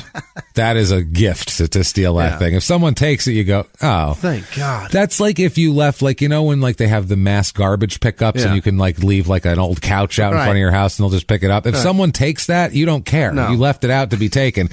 That's that car pretty much. Like it's all bulk trash pickup. It is a shit box. 91 Ford Festiva, the bulk trash pickup of the road. That's why it didn't work well. So apparently, this guy now claims that his roommate's car had a quarter of a tank of gas missing, and that's how broke all these kids are. They can tell when there's a quarter of a tank of gas missing out of a 91 Ford Festiva. That's a long way. That's like cross-country driving there. In a Ford Festiva. They got good mileage, those things. That's why they made them. Otherwise, take a drop of gas to get from there to Florida. Otherwise, they were worthless. Right. Yeah, so that's all it was. You didn't even need gas. I think you could pour Sprite in the tank and it would fucking run for a while. Cheese for the hamster. That's all. Yeah. He said, now this Gratz guy, he says that he was hanging out there. He grew up with Sean Bentler and Bonaparte a mile away, knows the family, grew up with him, the whole deal. He said he's just hanging out, and when he's hanging out, he gets a phone call from his mother, Gratz does, saying that the Bentler family had been killed, and that she saw on the news, and that Sean, they were looking for Sean because he's the main suspect. Yeah. And Gratz is sitting there looking over at him on the couch, going, snoring, Ma. He looks fine to me. He's doing that. So Gratz said, quote, I was sort of freaking out. So he wakes Sean up. Don't do that, bro. Yeah, no, he wakes Sean up. Yeah. And he says, quote, I asked Sean when the last time he talked to his family was, and he'd said it had been the day before. I told him to call them, but he said he'd left his cell phone in his mother's car. Okay. So Gratz gave his cell phone to Sean and was like, you can use my phone. Call him up, bro. Your whole family, it didn't tell him, but he's like, I think you need to call your family here. So Bentler dialed the number that he said was his mother's, and no one answered. Gratz said that Sean acted super calmly and didn't indicate anything was wrong. He was just like, I don't know, she didn't answer. He said, quote, nothing out of the ordinary, just like everything was fine. So Gratz at this point leaves the house. He calls his boss to tell him he wasn't coming in that day, and he went back to Iowa to be with his family. This was like they knew these people. It was kind of a weird thing that small town. This is what I mean about small town murder. If a family gets butchered a mile from me, I won't hear about it, number one. And if I do, I'll be like, oh, shit, whatever. I won't even think twice about it. But a small town with 400-acre lots, a family gets butchered a mile away. That's all everybody's talking about. Yeah. That's the talk of the town. That could be them. That's why we do this show, because that's why I find it interesting. In a city of 3 million, it can't be me. Yeah, it's like that. What are the odds? Fuck it, I'm fine. It doesn't matter. Chances. Yeah. So later on, also, they talked to Gratz to get his story of when he saw Bentler and all that. He grew up with this. Gratz had a lot of insight because he grew up with Sean and graduated with him from Harmony High School, and which only 38 other people besides those two did. So I mean, he's close to him, and he lived with him up until a few weeks before that, and he saw him there. Gratz says, quote, Sean was a good friend, but he was a bad roommate. He was lazy and he was terrible about paying bills, especially rent. Yeah. That's his main quote on him. He's the worse? Brother and son. I'll tell you that much. I would say brother and son is going to be at the top of his poor list. And then he's also a bad car salesman. He's a bad not good at working at Lowe's. Probably he's not good at that. Bad at making keys. He knows how to do it. Quote, knows how to make keys, but he's not real strong at that.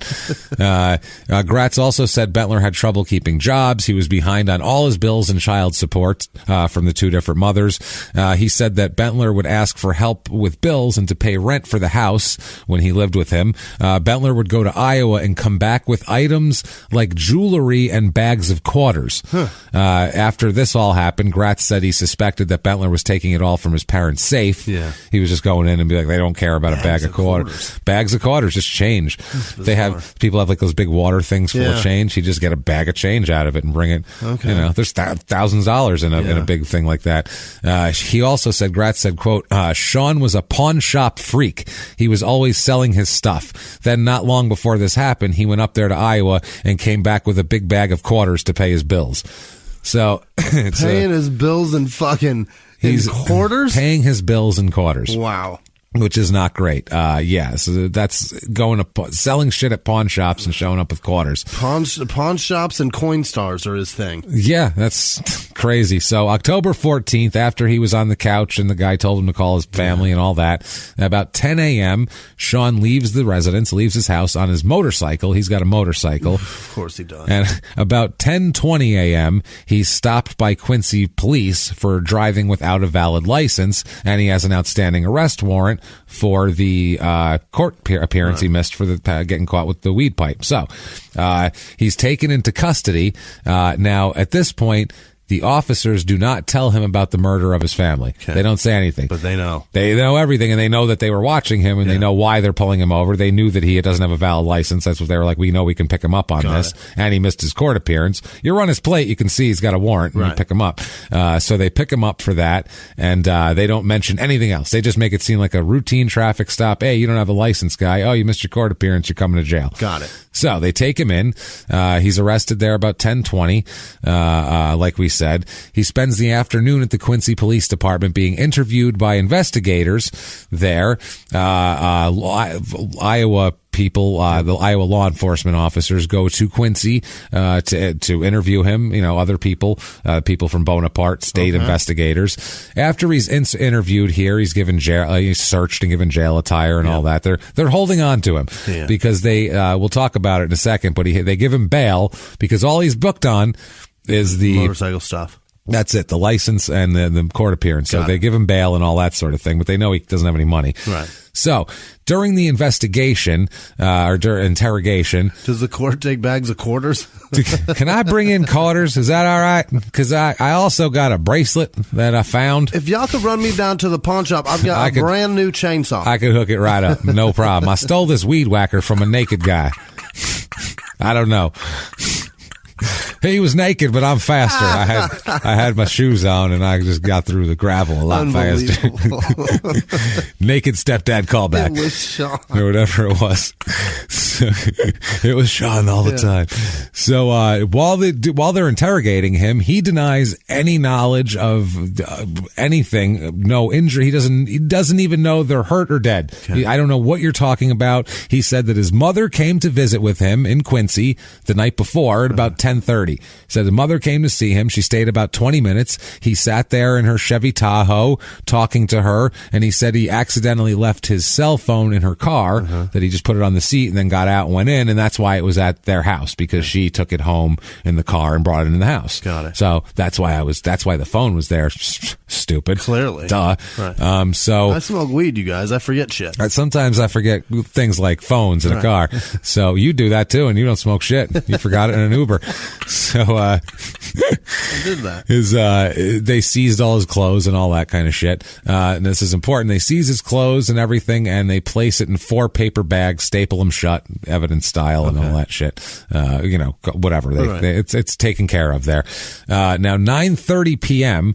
These bags were given to the Iowa Department of Criminal Investigation. A guy named an agent named Rick John, who could have just been John Rick. Doesn't matter either way.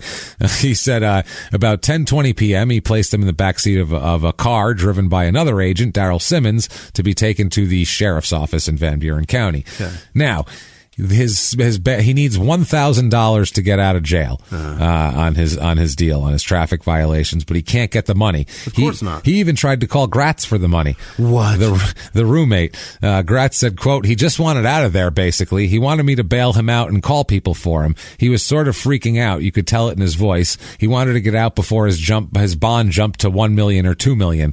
And I guess so.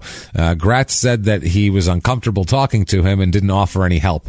Gratz said, quote, I think he knew that I knew that he was a suspect in the murders. Yeah, I think so. As soon as you say no, he doesn't trust you anymore. Yeah, I mean, that's the end of the day. That's the end of your relationship with that That's guy. it. They tried to get Gratz to say that it was like about drugs. Like, did he need drug money? And which was like, they're taking that angle. He had a weed pipe. Relax. Calm down. Gratz said, quote, this whole thing has nothing to do with drugs. Sean didn't have the money to be into drugs that bad. He was always broke. He was too broke to be into drugs. That's one of those things. Gratz said, quote, I've been through the best of times and the worst of times with Sean, but nobody saw this coming. Nobody. You know the guy for 22 years and then this happens.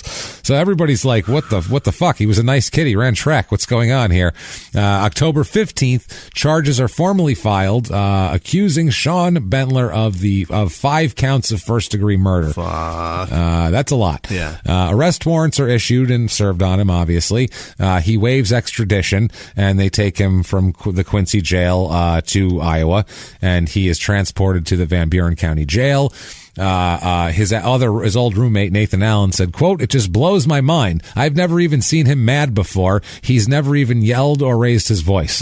This is just so weird. He said he just mainly kept to himself. He rarely talked about his family, and he hadn't been back to Iowa really that summer. He wouldn't have thought even that he talked to his family recently, never mind killed them all. Another woman here, Hannah Flesner, she lived next to Bentler at the Trace Apartments, and she said that he was a very friendly young guy, never caused any trouble, never gave her any weird vibes, or she was never afraid of him. She said, quote, I didn't know him really well, but he seemed like a really nice kid. She said that she saw him with a young daughter sometimes, and never was like I said, never looked at him twice as a threat or anything like that, just thought he was a nice guy. Another woman, this is the whole town reaction here, everybody from town, Peggy Troutman from Bonaparte, Iowa. Yeah, old Peggy Troutman, who runs the Bonaparte Mercantile grocery store. Of course she does. Old Peggy from the grocery store. She said, quote, I knew him when he was in school here, and he was a nice kid. I didn't know him after he left. Why even get that quote from him? Yeah, why even talk to that woman? That's a guy. That's a Peggy quote. Well, that's someone was told, you get 7 reactions. I don't give a fuck. And they were like, all I could get was Peggy Troutman saying I didn't know him since he was fucking 17. What am I supposed to do with that? Down at the Mercantile, though. They go, you print it. People know Peggy. They believe her. Peggy's got clout in this town. Business owner. Run God damn it. So the evidence in this town, in this whole case here, the ballistic report shows that the murder weapon was a .22 caliber long rifle. They found that, actually. Yeah. They ended up finding the murder weapon the next day after searching. It was discovered in a ditch along the gravel road, not far from where the entrance to the residence intersects with the county road. They have like a gravel road from the county road leading to their driveway. It's like, their own road, whatever. You see that in those rural places. 22 long rifle, 10 shots, killed 5 fucking people. That's crazy, man. That Jesus is amazing. Christ. There is evidence to suggest that the gun was owned by Michael Bentler, but they tried to trace back the history of the gun ownership, and they couldn't figure out exactly where this gun came from. Okay. They could never figure it out. The bullets recovered from the scene and from the bodies of the victims, and the shell casings recovered from the scene all matched the style and type of bullets that were found new in new cartons of bullets from unlocked drawers at the base of a locked gun cabinet in the game room. Okay. That's the game room, the separate game room from the one bedroom. And why do you think I tell you these things? Jesus Christ. So she wouldn't have known he was there. Exactly. Okay. So they found 1 live round of the same bullet and type on the floor a short distance from the gun cabinet. No bullet carton was found that was either empty or partially empty. So it was a bunch of new things. So it might have been if they had a half of one in there and the loose bullets, or they never found the carton they came out of. Okay. But they did find like he dropped 1 bullet along along the way. Yeah, they found one out there as he was which you have. I mean, maybe it was dark or if it's a semi-automatic one, those things are a fucking nightmare to Plus, load. if it's the middle of the night and you're about to kill all your family, you might not be the most steady-handed at that point. Right. Yeah, exactly. The top portion of the gun cabinet had glass doors which were locked. Figurines, and other ornamental items were located on a shelf, immediately blocking the ability to open the gun cabinet. So you can see that shelf, glass case behind it. You'd have to clear the shelf off to open it. Dust on the shelf holding the figurines and other items suggested they had not recently been moved to gain access to the locked portion of the cabinet. Numerous long guns were stored in the locked cabinet. Okay, so he didn't look for the rifle. He wanted that handgun. No, it was 22 long rifles. What they shot him. What he should use. I've got a pistol that. I've got two pistols like that. Okay, yeah. Well, it would make more sense for the hitting part because it'd be harder to struggle with a rifle than it would with a handgun. You can swing it a little easier. I got a handgun. Then again, with a rifle, you can jab it. You can butt at it, so that might be easier. I got a 22 long rifle that is heavy as fuck. It's heavier than any gun I own, and I've got big caliber weapons. Weird. It's so heavy. Yeah, that's anyway. So an empty gun case was found in an unlocked cabinet. In the unlocked cabinet, the area underneath or behind the steps that goes to the basement game room. No evidence would support that. That they have no evidence to say that weapon was removed from that gun case. But there was an empty gun case. It's possible, but they don't know. Other cased long guns were found in the same unlocked cabinet. So maybe not. One of those things. So when they discovered what they did was in the morning of the 14th, cops discovered what appeared to be fresh tire tracks in the north lane where it intersects with the gravel country road. They did photographic comparisons of those tracks with the tracks they developed from a newer rear tire on the Ford Festiva that he borrowed that shows the tire tracks from the lane were made by the same size model, same tread design, a 63 Pontiac Tempest. No, I'm just kidding. He stole my car to kill his family. He stole to do that. Also, the manufacturer's mold, it had basically the car had mismatched tires. So it was really easy to tell their tire tracks because how many other cars have 3 different tires on it in that pattern? None. So it's a signature at that point. It's like that guy in Texas. I think it was Texas. He was a serial killer and he went into a movie and they knew Bobby Lee. God damn it. I know what you're talking about. Yeah. And they checked the car and they're like, here they are. 3 different tires on this fucking thing. That's the this one. Is definitely the guy. That's the shit right there. So, yeah, they're saying travel time between Quincy, Illinois, and the entrance to the residence during daylight travel conditions, not exceeding the speed limit, just everything normal, is from an hour 19 minutes to an hour and 34 minutes, depending on lights and traffic or whatever. Plus a 2 to 4 minute drive down the lane to the house. Oh, Jesus. It's a big drive. It's a long drive. I want that. So that's what they're saying. So that's the time window that we have for him to get back. Plenty of time for all this shit to go down. Now, October 16th, the agent Rick John discovered that the detective, the Simmons that he gave that evidence to, still had possession of the bags containing the personal effects because the investigation had kept him away from the sheriff's office because he's out in the field the whole time. So this Rick John took the paper bags of evidence back and delivered them to the Van Buren County Sheriff's Department. He was like, I'm going there anyway. I'll take the shit in. So on October 18th, the bags containing the evidence were placed into the evidence closet of the Iowa jail. The only key to the locked evidence closet was in Richard Ron's possession, who's another agent. So one key, only way to go there. Later on, this agent Ron entered the evidence closet and opened the paper bags. He saw what he thought might be blood on the socks worn by Bentler at the time of his arrest. They were re-investigating. He contacted the county attorney, who advised Ron to obtain a search warrant before any other further search of the items. Now, an application for the search warrant was drafted on October 24th. It sought to search items in the bag as property relevant and material as evidence in a criminal prosecution, obviously here. Now, the affidavit in support of everything here, there was the 911 calls. There's a lot there's plenty of evidence. DNA, blood, hair, fibers, trace evidence, all sorts of shit here. Fucking baloney. ballistics. It's a lot. Yeah, it's a lot. They said there's no water in the residence. Basically, his house, by the way, that he lived in Quincy had no running water. What? I guess they got their water shut off. Jesus. So they were saying how he had no water to be able to clean any of the shit up on him afterwards. So they think that there's trace evidence would have been a big deal.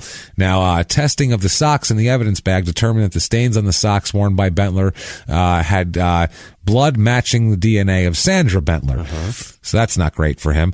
Bentler filed a motion to suppress the clothing and any evidence derived from the clothing, contending, among other things, that the initial seizure by Iowa law enforcement agents was unreasonable and without probable cause, and therefore illegal. He also contended that the search warrant on October 25th was constitutionally defective. Now, the district court, they had a hearing about this. The district court concluded, although Agent Ron might have been within his legal authority to examine the contents of the paper bags in issuance of the search warrant, the court need not decide that issue. The search warrant was obtained lawfully, approved by a judge whose analysis of the probable cause for issuance of the search warrant was exclusive of any knowledge of the examination of the clothing. So basically, they said it doesn't fucking matter. It says the legality of the search warrant is not tainted under the Fourth Amendment by Agent Ron having previously examined the clothing. They said they ended up giving him the warrant. They basically said it was in good faith. He was getting the warrant anyway. It was in their possession. Right. It wasn't like he went to someone's house, broke in, looked around, and then went outside and said, I saw some shit. Can I get a warrant for it? He had it in their possession. It's not a training day moment. No, and they would have given him the warrant without any questions asked anyway. Well, he didn't need much to get that. There's blood on this shit. We got probable cause. We think there's blood on a murder suspect's clothes that we arrested him in. So they would say, yeah, of course, test that. No problem. That's never a judge in the world that's going to say no to that. So they ended up having a funeral, obviously. 5 of them. This funeral, no, they had it all together. One big one? One of them was cremated. Oh, okay. I assume one of the two adults had that in their will to be cremated. Okay. They had all the rest had big copper caskets. Jesus. Like very nice, very, very nice, fancy, elaborate. Yeah. The funeral organizers said there was about 2,000 people attended the wake, held at the high school. The town grew. The whole town, 4 times its size. This is literally everyone from the area. Yeah. This is a small town funeral. Wow. This is like the most prototypical small town murder. Like literally everyone from the town came and surrounding everything. They said the funeral procession snaked its way from the school all the way to the cemetery. Basically, there was a one nonstop procession. Yeah. It wasn't even a procession; it was just a line. They stepped. It was crazy. Greg Bentler said of his brother, quote, he was about family, friends, and this community. So people liked him. He, business owner, well-known, well-liked. So we go to trial, obviously. 5 counts of first-degree murder. They play a videotape, the interview with him while he's being interrogated at the murder trial. Those are never good. Never good. No. It always looks worse to see someone, because you can always... It's like that. It's that. What's that effect? It's the Russian filmmaker did it. Where the guy. Have you ever seen this? There's a Russian actor, and they show him. It's the same exact shot of his face, but they show him looking at like a bowl of soup and looking at like something sad, and then looking at like a woman on a couch seductively, and he has the same look on his face, but whenever what they intercut it with is what you project on his face. When they're showing the soup, they say he looks hungry. Right. When they show the sad thing, they say he looks sad. Right. And when they show the woman, they say he looks like lusty. Right. So like it doesn't matter. It's the exact same shot. They just intercut it with different shots. That's amazing. It's an effect. I can't remember the name. It's a Russian director. Okay. So it's that sort of thing. I feel like whatever you're feeling, you can project onto his look in the video. So that's a powerful tool. And they played it. This video showed him weeping loudly upon being told that his parents and 3 sisters had been killed, which that's normal behavior. He said, quote, they're all dead. Oh God, there's no way. There's just no way. I just talked to my mom yesterday. They're not dead, is what he said. So then he appeared to calm down. He said, I can't, and then they were asking him, they were talking to him about it, and he said, I can't figure out why you guys need to talk to me. I can't think of anything I have done in the last couple of years, which is an odd thing. So they end up reading him his rights because they're going to talk to him, and he's a suspect, so they have to do that. They ask him a bunch of questions questions about his background and family. They tell him, quote, some really bad things happened at your parents last night and the entire family is dead. And he said after that, quote, it's not true. I would never hurt my family. I have no reason to hurt them. And then he said, then they were talking to him more and he screamed. He got up and screamed out, I did not kill them. I did not kill them. Which is, I guess, normal. I've got an igloo full of fucking pulled pork and turkey. I have pulled pork. Right. I have pulled pork. So he's yelling at the investigators. They said, they asked him why Shane, his sister, told the dispatcher that he was at the house, and he screamed, I don't know, at the like he was really having a fucking meltdown in the interrogation room. He continued sobbing on tape for minutes after they left the room. He still sobbed in the room for a while because I think he knows he's fucking caught. Physical evidence here. DNA analyst for the Department of Criminal Investigation of Iowa testified that the white ankle socks he was wearing contained small drops of blood of his mother's. All that sort of thing. They claimed that defense attorneys claimed that Sandra did his laundry and that the blood could have been transferred that way. Oh, for Pete's sake. That's what she's. Well, wait till you hear these excuses. But the expert here, the criminal investigation expert, Halverson is his name. He shows the judge that the two visible blood spots he tested and said, quote, some sort of impact had to have happened to make the blood stain break up that way. It's a spatter thing. So it's not it didn't get like wiped off of her thumb while her cuticle, was cut and she was folding socks. Drops on a sock. Exactly. So he matched several blood samples with DNA profiles of the 5 victims. None of the samples were matched to Sean. However, samples in the master bedroom matched the DNA of Mike and Sandra, obviously. Other blood samples were taken of everybody else. Everything matches everybody that's killed. But he didn't get injured. He wasn't leaking blood. He wasn't leaking blood anywhere. Yeah, he got all he was on the offense here. So they also said that they can't determine whether Sheena Butler, who was shot in her basement, was killed first or last among the 5 victims. But the evidence shows that Sean Butler went upstairs where the other bedrooms are located. There, they said Bentler obviously struggled with his father. They said that after examining everything, it lines up perfectly. He hit him with the butt of the 22 caliber rifle. It was a rifle. It was a rifle that was connected to the murders, and then shot him in the leg and head before shooting the others, just like we said. He said, quote, Mike was the biggest threat. They struggled and Sean Bentler won. We hear Sandra scream, the gunshots. Then we hear Shane on the phone, the creaking of the closet door, gunshots before the line goes dead. We know Shelby was next because of the clicking sound her 911 call made at 3:39 a.m. This is horrifying.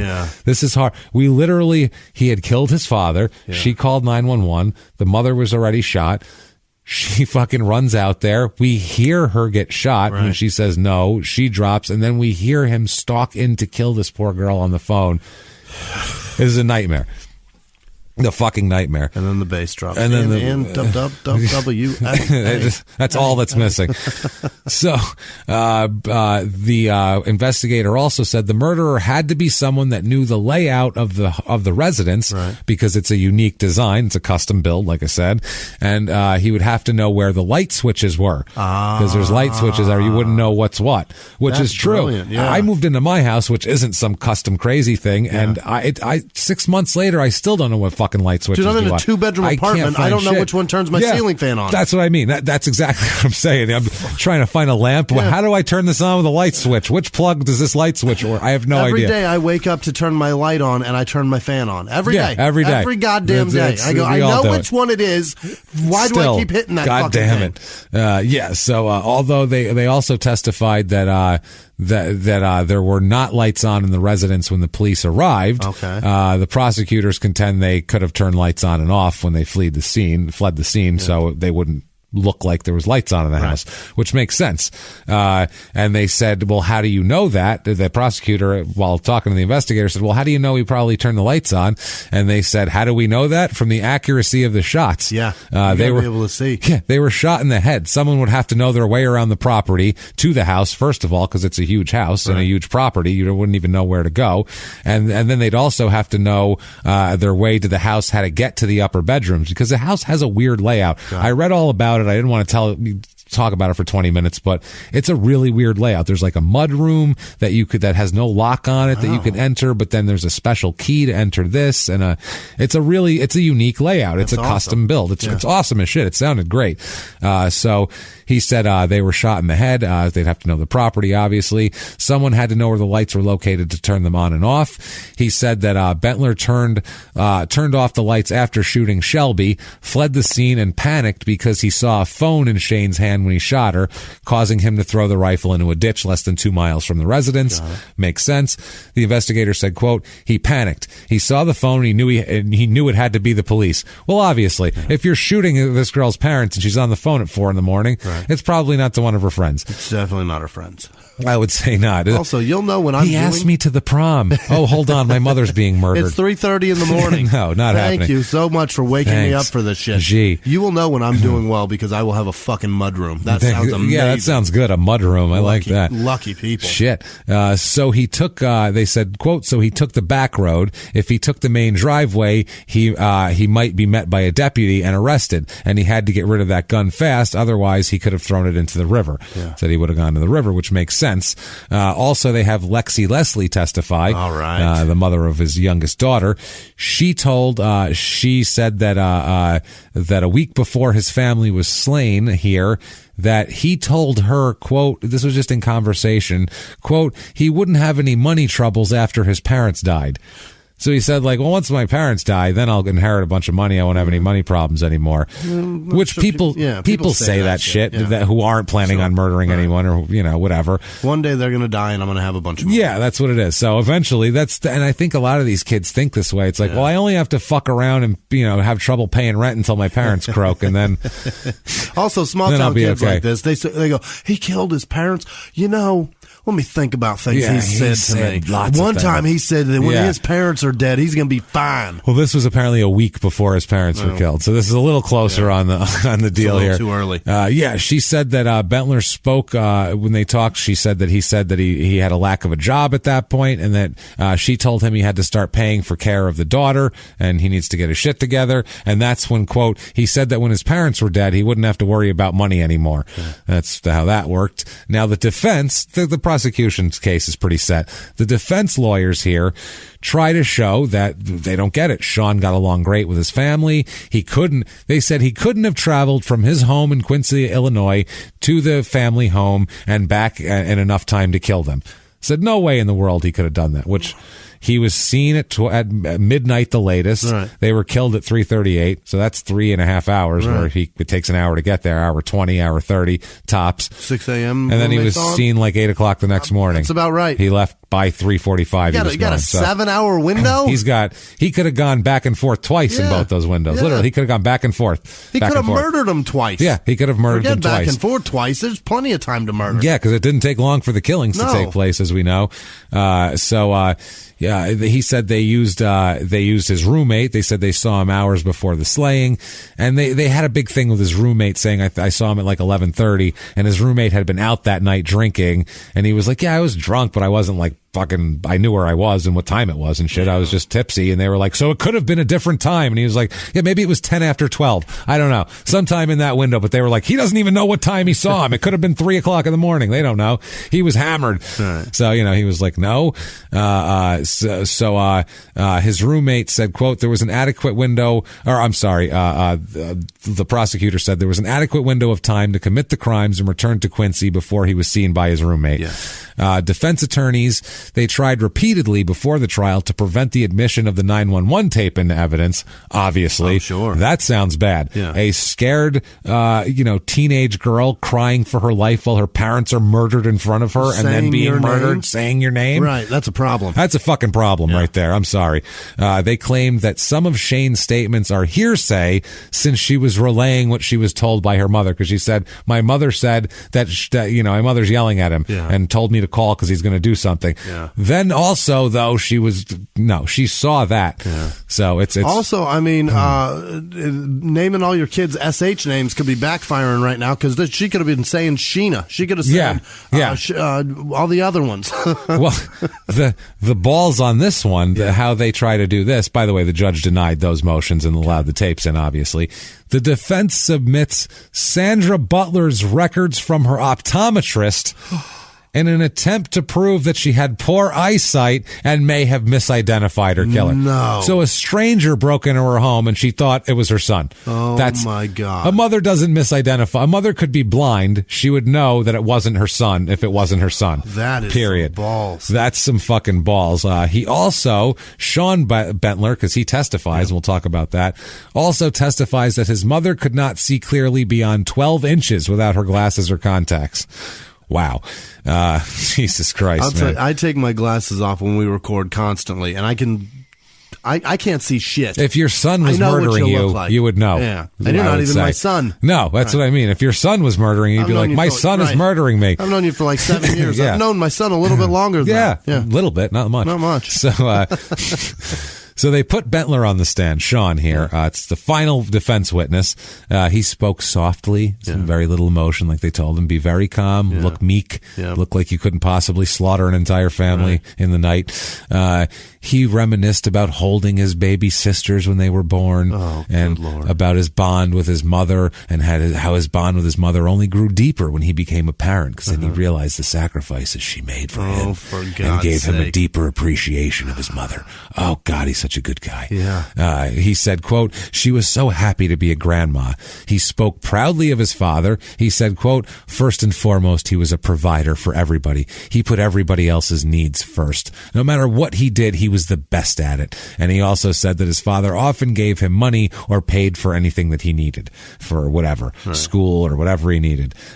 He said, quote, I didn't have a habit of asking for a lot, but if there was something that needed to be taken care of and I didn't have the money, my dad would always take care of it. So just loves him. He said he loved his 3 sisters. He said that Sheena was more of a tomboy. She liked to hunt and fish. And Shelby was more of a girly girl. And his youngest sister, Shane, was very smart and just really good in school and a nice kid. And they're just the greatest kids. And he's just so proud to be a member of this family. During the cross-examination, though, they tried to, hey, you're not such a nice guy. He admitted that he stole his mother's jewelry and pawned a bunch of it at the pawn shop. He stole money and gas tanks from his parents and shit like that. He denied speaking negatively about his parents. However, the prosecution called a rebuttal witness, a guy named Cornell Williams, and he said that Bentler had plenty to say about his father and none of it was ever good. This guy worked with him at Schottenkirk Chevy there, and worked with him for several months until he was fired, but he continued to socialize with him. And he said, this Williams guy said, quote, he didn't like his father at all. He'd say his father would be dead soon and that he would eventually inherit his money. That's what he told him. They got Travis Holder, who was one of his roommates one of Sean's roommates in Quincy. He was called to the stand in rebuttal, and he testified that that he was with Bentler when Bentler took about $150 in change from his parents' safe, which was unlocked, and some of his mother's jewelry. So he saw him do it, and he knows he did it. Closing arguments for both sides. Basically, it was just the prosecution just reiterated 911 tape. Pretty obvious here. Thanks. Have a good one, everybody. See you all for lunch later. I mean, you got to walk away pretty confident if you're the prosecutor in this one here. Hold your arm up like Jordan after hitting a just 2. Not even no eye contact. A solid 2. That's right. He should have delivered it all with his eyes closed. Delivered the closing argument with his eyes closed. Now the defense said that the defense first of all asked the judge to dismiss the case because the prosecutors have failed to meet their burden of proof by showing that he had the means, motive, and opportunity to commit the murders, which he obviously had all of those. Judge denied the motion, but they also made the same argument in closing here. They said that the attorney general who was doing the closing, Scott Brown, he said the 911 call and all that was enough evidence right there without anything else. They said, quote, identity is the issue. This is the defense attorney. Quote, identity is the issue. How do we know it was Sean Butler? Shane Butler identifies him 3 times on that 911 tape. And then the prosecutor said, Sandra identifies him when you hear her say, Sean, don't. And then he said, quote, we could have done this case in one day with just the 911 call. Done. That's what he tells the jury. Now, testimony here, the judge, basically what he does now, Sean Butler waives his right to a jury trial.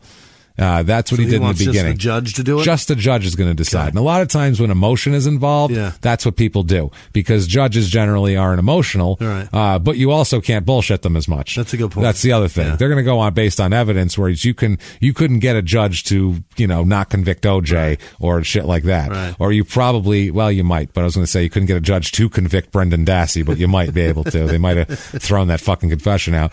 But it's one of those things, though. You figure, okay, this is an emotional thing.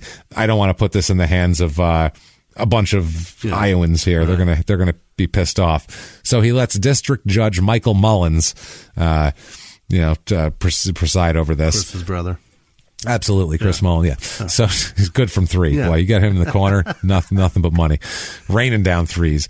So the judge said that it would, quote, take some time for him to render a ruling, since Iowa law requires he submit a complete written ruling rather than just announce a verdict in open court. He has to have the whole thing written. He said he would give attorneys, the media, and family members 2 to 3 days of notice of when the verdict is going to be.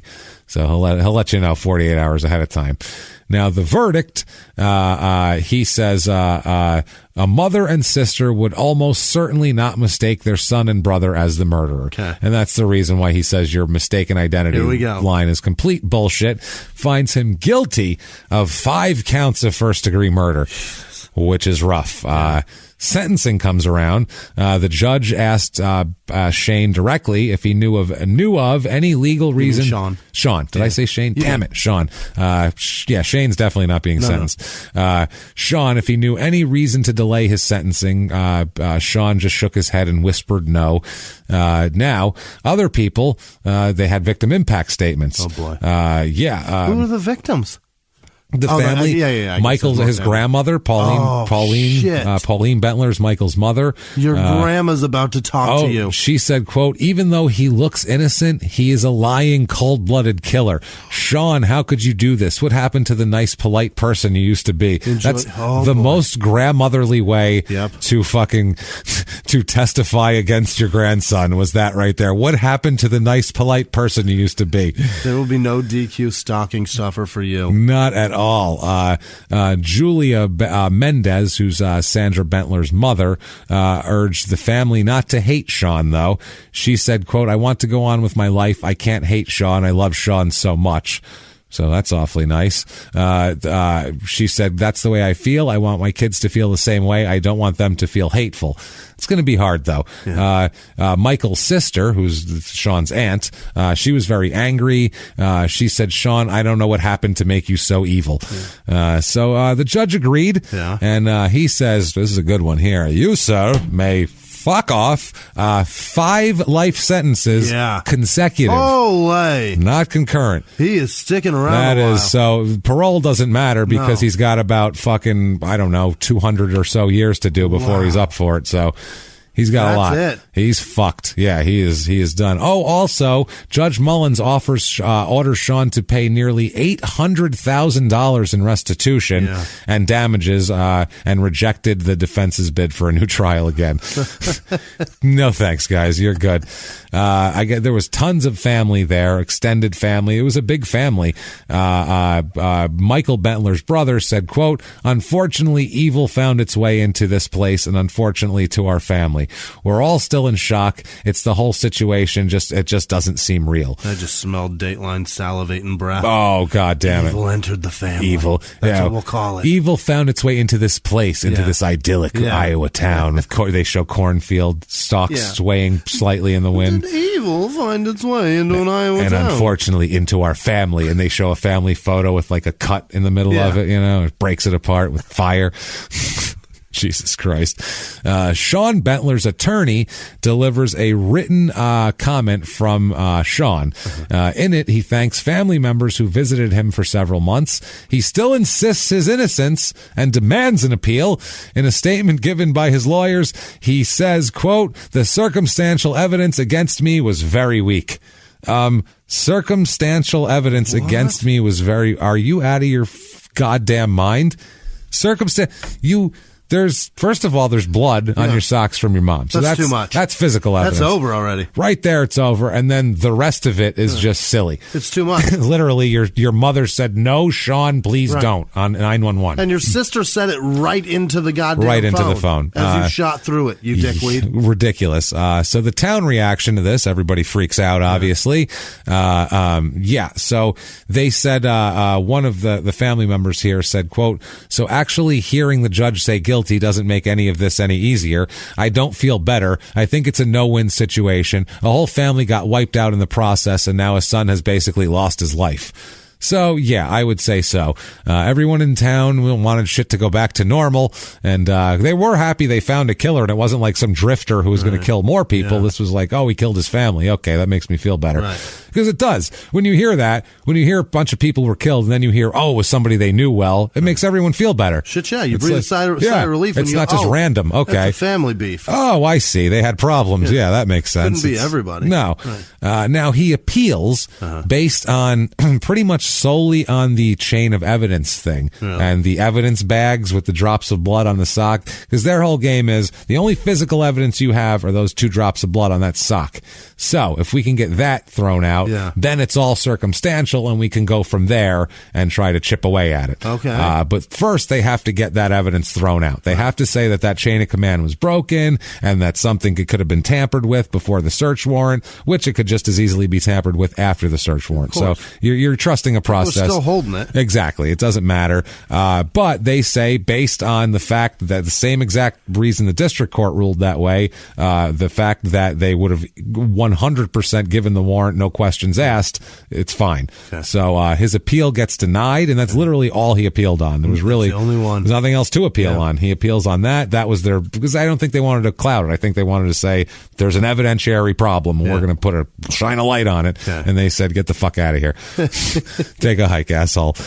So 2008, the estate of these parents of the Bentlers is up for grabs here. It is a $2.8 million worth of estate. Wow. So there's a lot to go around. Really well. People, they did well for themselves, and people filing for it are. Oh my God, they're fighting over it. They have to fight over it. Fuck. There are Michael Bentler's parents. Are fighting over it. Michael Bentler's sister and also one of Sandra's siblings, and also Sean's 2 daughters. Oh, Jesus, you're right. They are next in line. Yeah. Because Sean can't get it. Everything would go to Sean, but he can't get it because of the law. Right. So it's the next one down is them. So the grandparents and the siblings are fighting this because they don't want these kids to get it. Lexi Leslie in charge of this shit. Exactly. So Judge Daniel P. Wilson denied claims from other family members of Michael and Sandra Bentler of all of this and ended up awarding the 2 daughters of Sean will split the $2.8 million family estate. Wow. They get it all. The 2 daughters.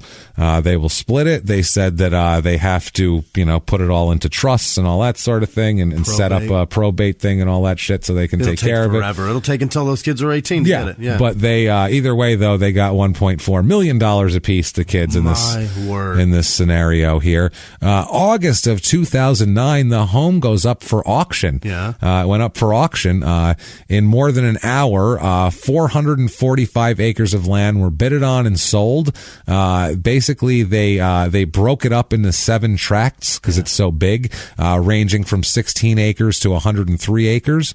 And the house itself, they sold the house and surrounding 28 acres of around the house for $225,000. What a deal! Which is a fucking steal. Yeah. That's and it was like up to date inside and shit. Like, that's amazing. Besides the fact that a family was slaughtered there. Right. I mean, obviously that's weird, but that's a huge if you're one of those people that doesn't care about that, that is a fucking steal. Yeah. I mean, that's a lot of land and a big house, and Jesus. It's a great deal. But I mean, OJ's wife's house was sold for a shitload of money. They just raised the house, so that's Brentwood real estate. No, I mean though. The wife's house over there on Bundy. That was a condo. The condo. They just changed the address on that bad boy. But they sold that for a lot of money too, didn't they? I think so, just based on that. So it makes that's a much more famous murder. Oh yeah. No one's ever heard of this fucking guy. I mean, the good point is that those were all outside. Yeah, that was out in the entryway. Just step around the entryway. Yeah, there's some in the back. We'll put some new brickwork in. Yeah. So this place here, it was bought by a guy named Amos Zimmerman of Missouri. The total thing, the entire property was auctioned off for $973,800. Wow. So that is the entire value of the property. And so Sean is he's just sitting in jail, 5 consecutive life sentences. He's really got no real veins for appeal at this point. There's no he disputed the evidence chain and all of that, and he's done sitting there. And that's the Bentler family. My word. Those poor people. And that is Bonaparte, Iowa. What the fuck? Jesus Christ. What a story, James. That's a fucking mess, isn't it? Would you... How did this not be out more? How did we not hear about this? But even more, like, what those girls that are going to get that money. Yeah. Would you want that money? I don't even know. The one girl was 1 when this happened. She doesn't even know. She's not going to have any idea. She won't, remember her father or remember those people. Mm-hmm. She'll just have a bunch of money, and she's going to go, why do I have money? Right. And they're going to go, oh, well, your grandparents were killed by your dad, and it's going to be complicated. Even the 4-year-old's not going to really know what the hell happened. So it's fucking nuts. They're just going to have a big trust fund today. Yeah, they're teenagers with fat trust funds at this point, and dead grandparents and a father in jail.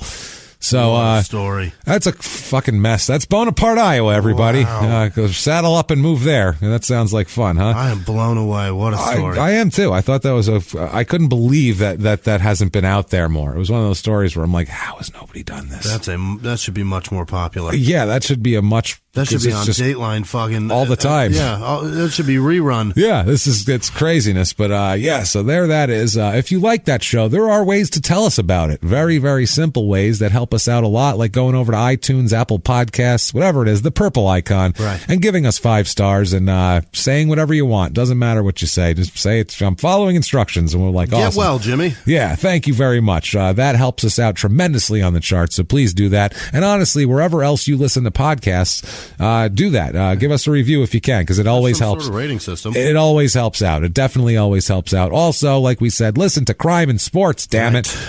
Crazy episodes. Here's what you can do with Crime and Sports, because people go, it's the athletes. Like we said, it's not about the sports, but here's a suggestion of how to listen to it. Right. Go back and listen to an episode that doesn't matter about sports. Go back and listen to Tanya Harding. We just did it. Listen to Tanya Harding from a few weeks ago, and you think you've heard the story. You haven't heard all the white trashery that surrounds it.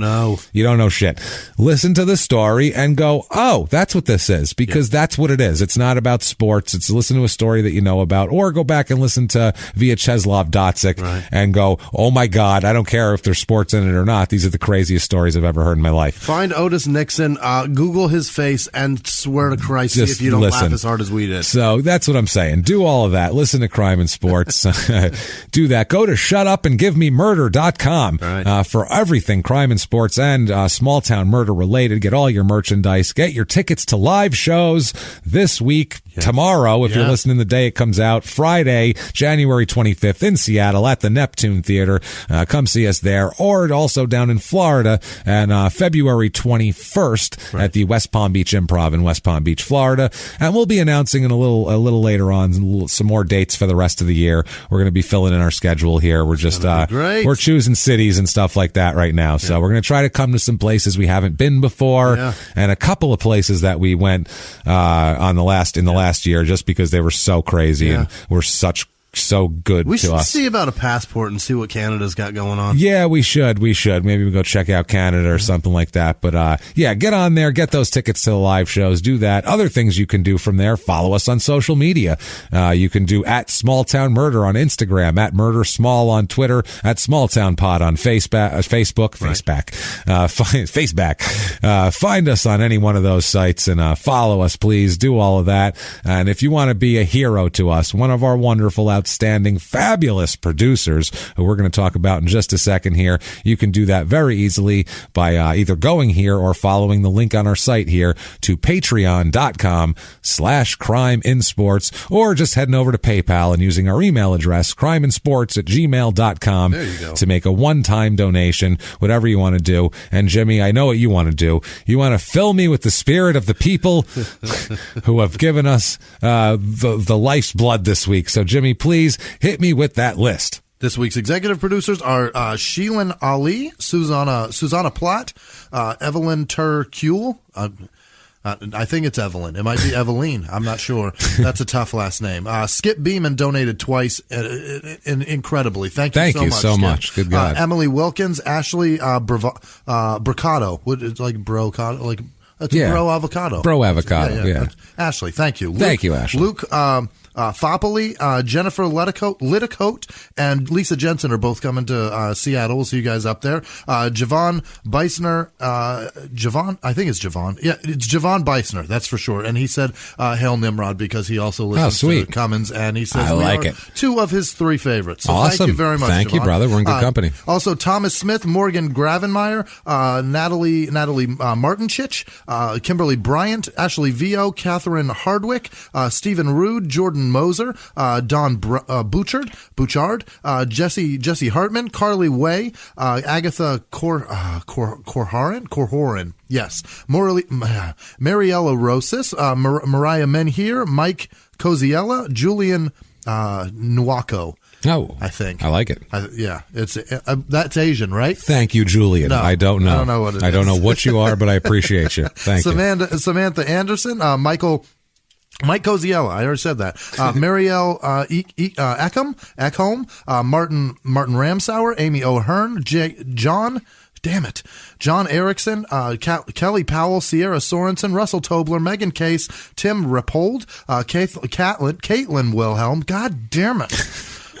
John Walker, Melissa Roker, Ted Bush, James Hooper, Jibs, Trash and Treasures. That's what it is. Jibs, Trash and Treasures. That's also, I think that's Skip Beeman's. No, it's not. It's somebody else's. Damn it. I forget who it was. I'm so confused. I wrote the person's name down, and I was really excited to say it. Whatever. Ann Edwards, Rachel Stora, Brandy Lee, Justin Miller, Sean Forbes, Gary Howard, Haley Robinson Smith, Matt Dietrich, Brandon Blood. Yeah, Brandon Blood. That's somebody also named Carol Cripps is somewhere in here, I think. I believe so. Ted Cyrus, Jonathan Nichols, dangerous. Under the Sea Fabrics, Haley Gottfried, Haley Marble, Wallace Schneider, Janice Hill, Brandon Rogers, Lur in Israel. Thank you so much. Thank you. He said there's never any Jews in the small towns, but there are a ton in Israel who love us. Yeah. So thank you, Lur. Thank you. We love you back. Carrie Gage. Damn it. Jordan Bennett, Evan Clausen, Melissa Chapman, Rashika Valu, Tracy Renninger, Macature Workshop. Is that, okay. I don't know what the. I don't know either. I don't know what a macature is. You're looking at me like I know. I don't Look know. up Macature Workshop. Yeah, they do something. Spelling Macature. Hey, they do something. Yeah, there. they do. And I'm they sure do a great job. They do it well, like nobody else. Sean Brandt, Gary Stevens, Chris Dobronsky, Laura Vanio. Yes. Joe Busby, Joe Busby, Gretchen Oswalt, Mia Cunningham, and Melissa Silsby. Thank you guys so much. I think I said Melissa Chapman.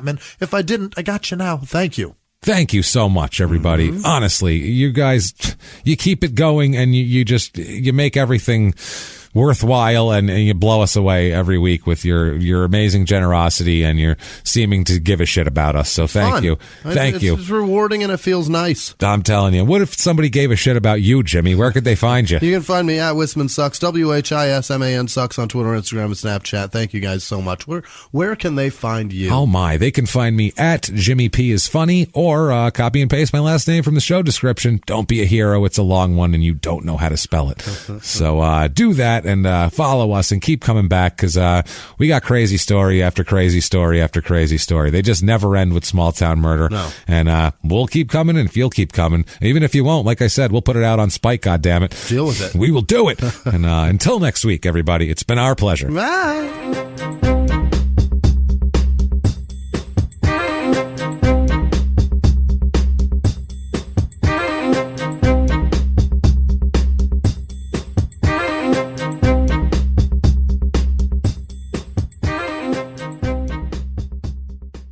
If you like Small Town Murder, you can listen early and ad-free now by joining Wondery Plus in the Wondery app or on Apple Podcasts. Prime members can listen early and ad-free on Amazon Music. Before you go, tell us about yourself by filling out a short survey at Wondery.com/survey. In the 1980s, a rosé swept the country. Hey, Mike, I really like this White Zinfandel. Well, good. Now put it down. I'm going to try another one. White Zin became America's top-selling wine. But most don't know that this sweet drink has a sour history.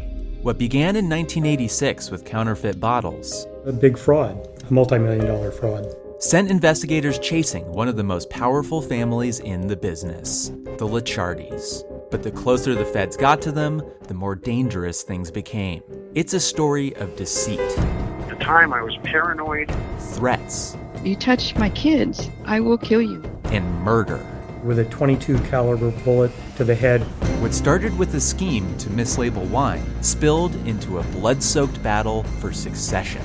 Welcome to Bloodvines. You can binge listen to Bloodvines exclusively and ad-free on Wondery Plus. Join Wondery Plus in the Wondery app, Apple Podcasts, or Spotify.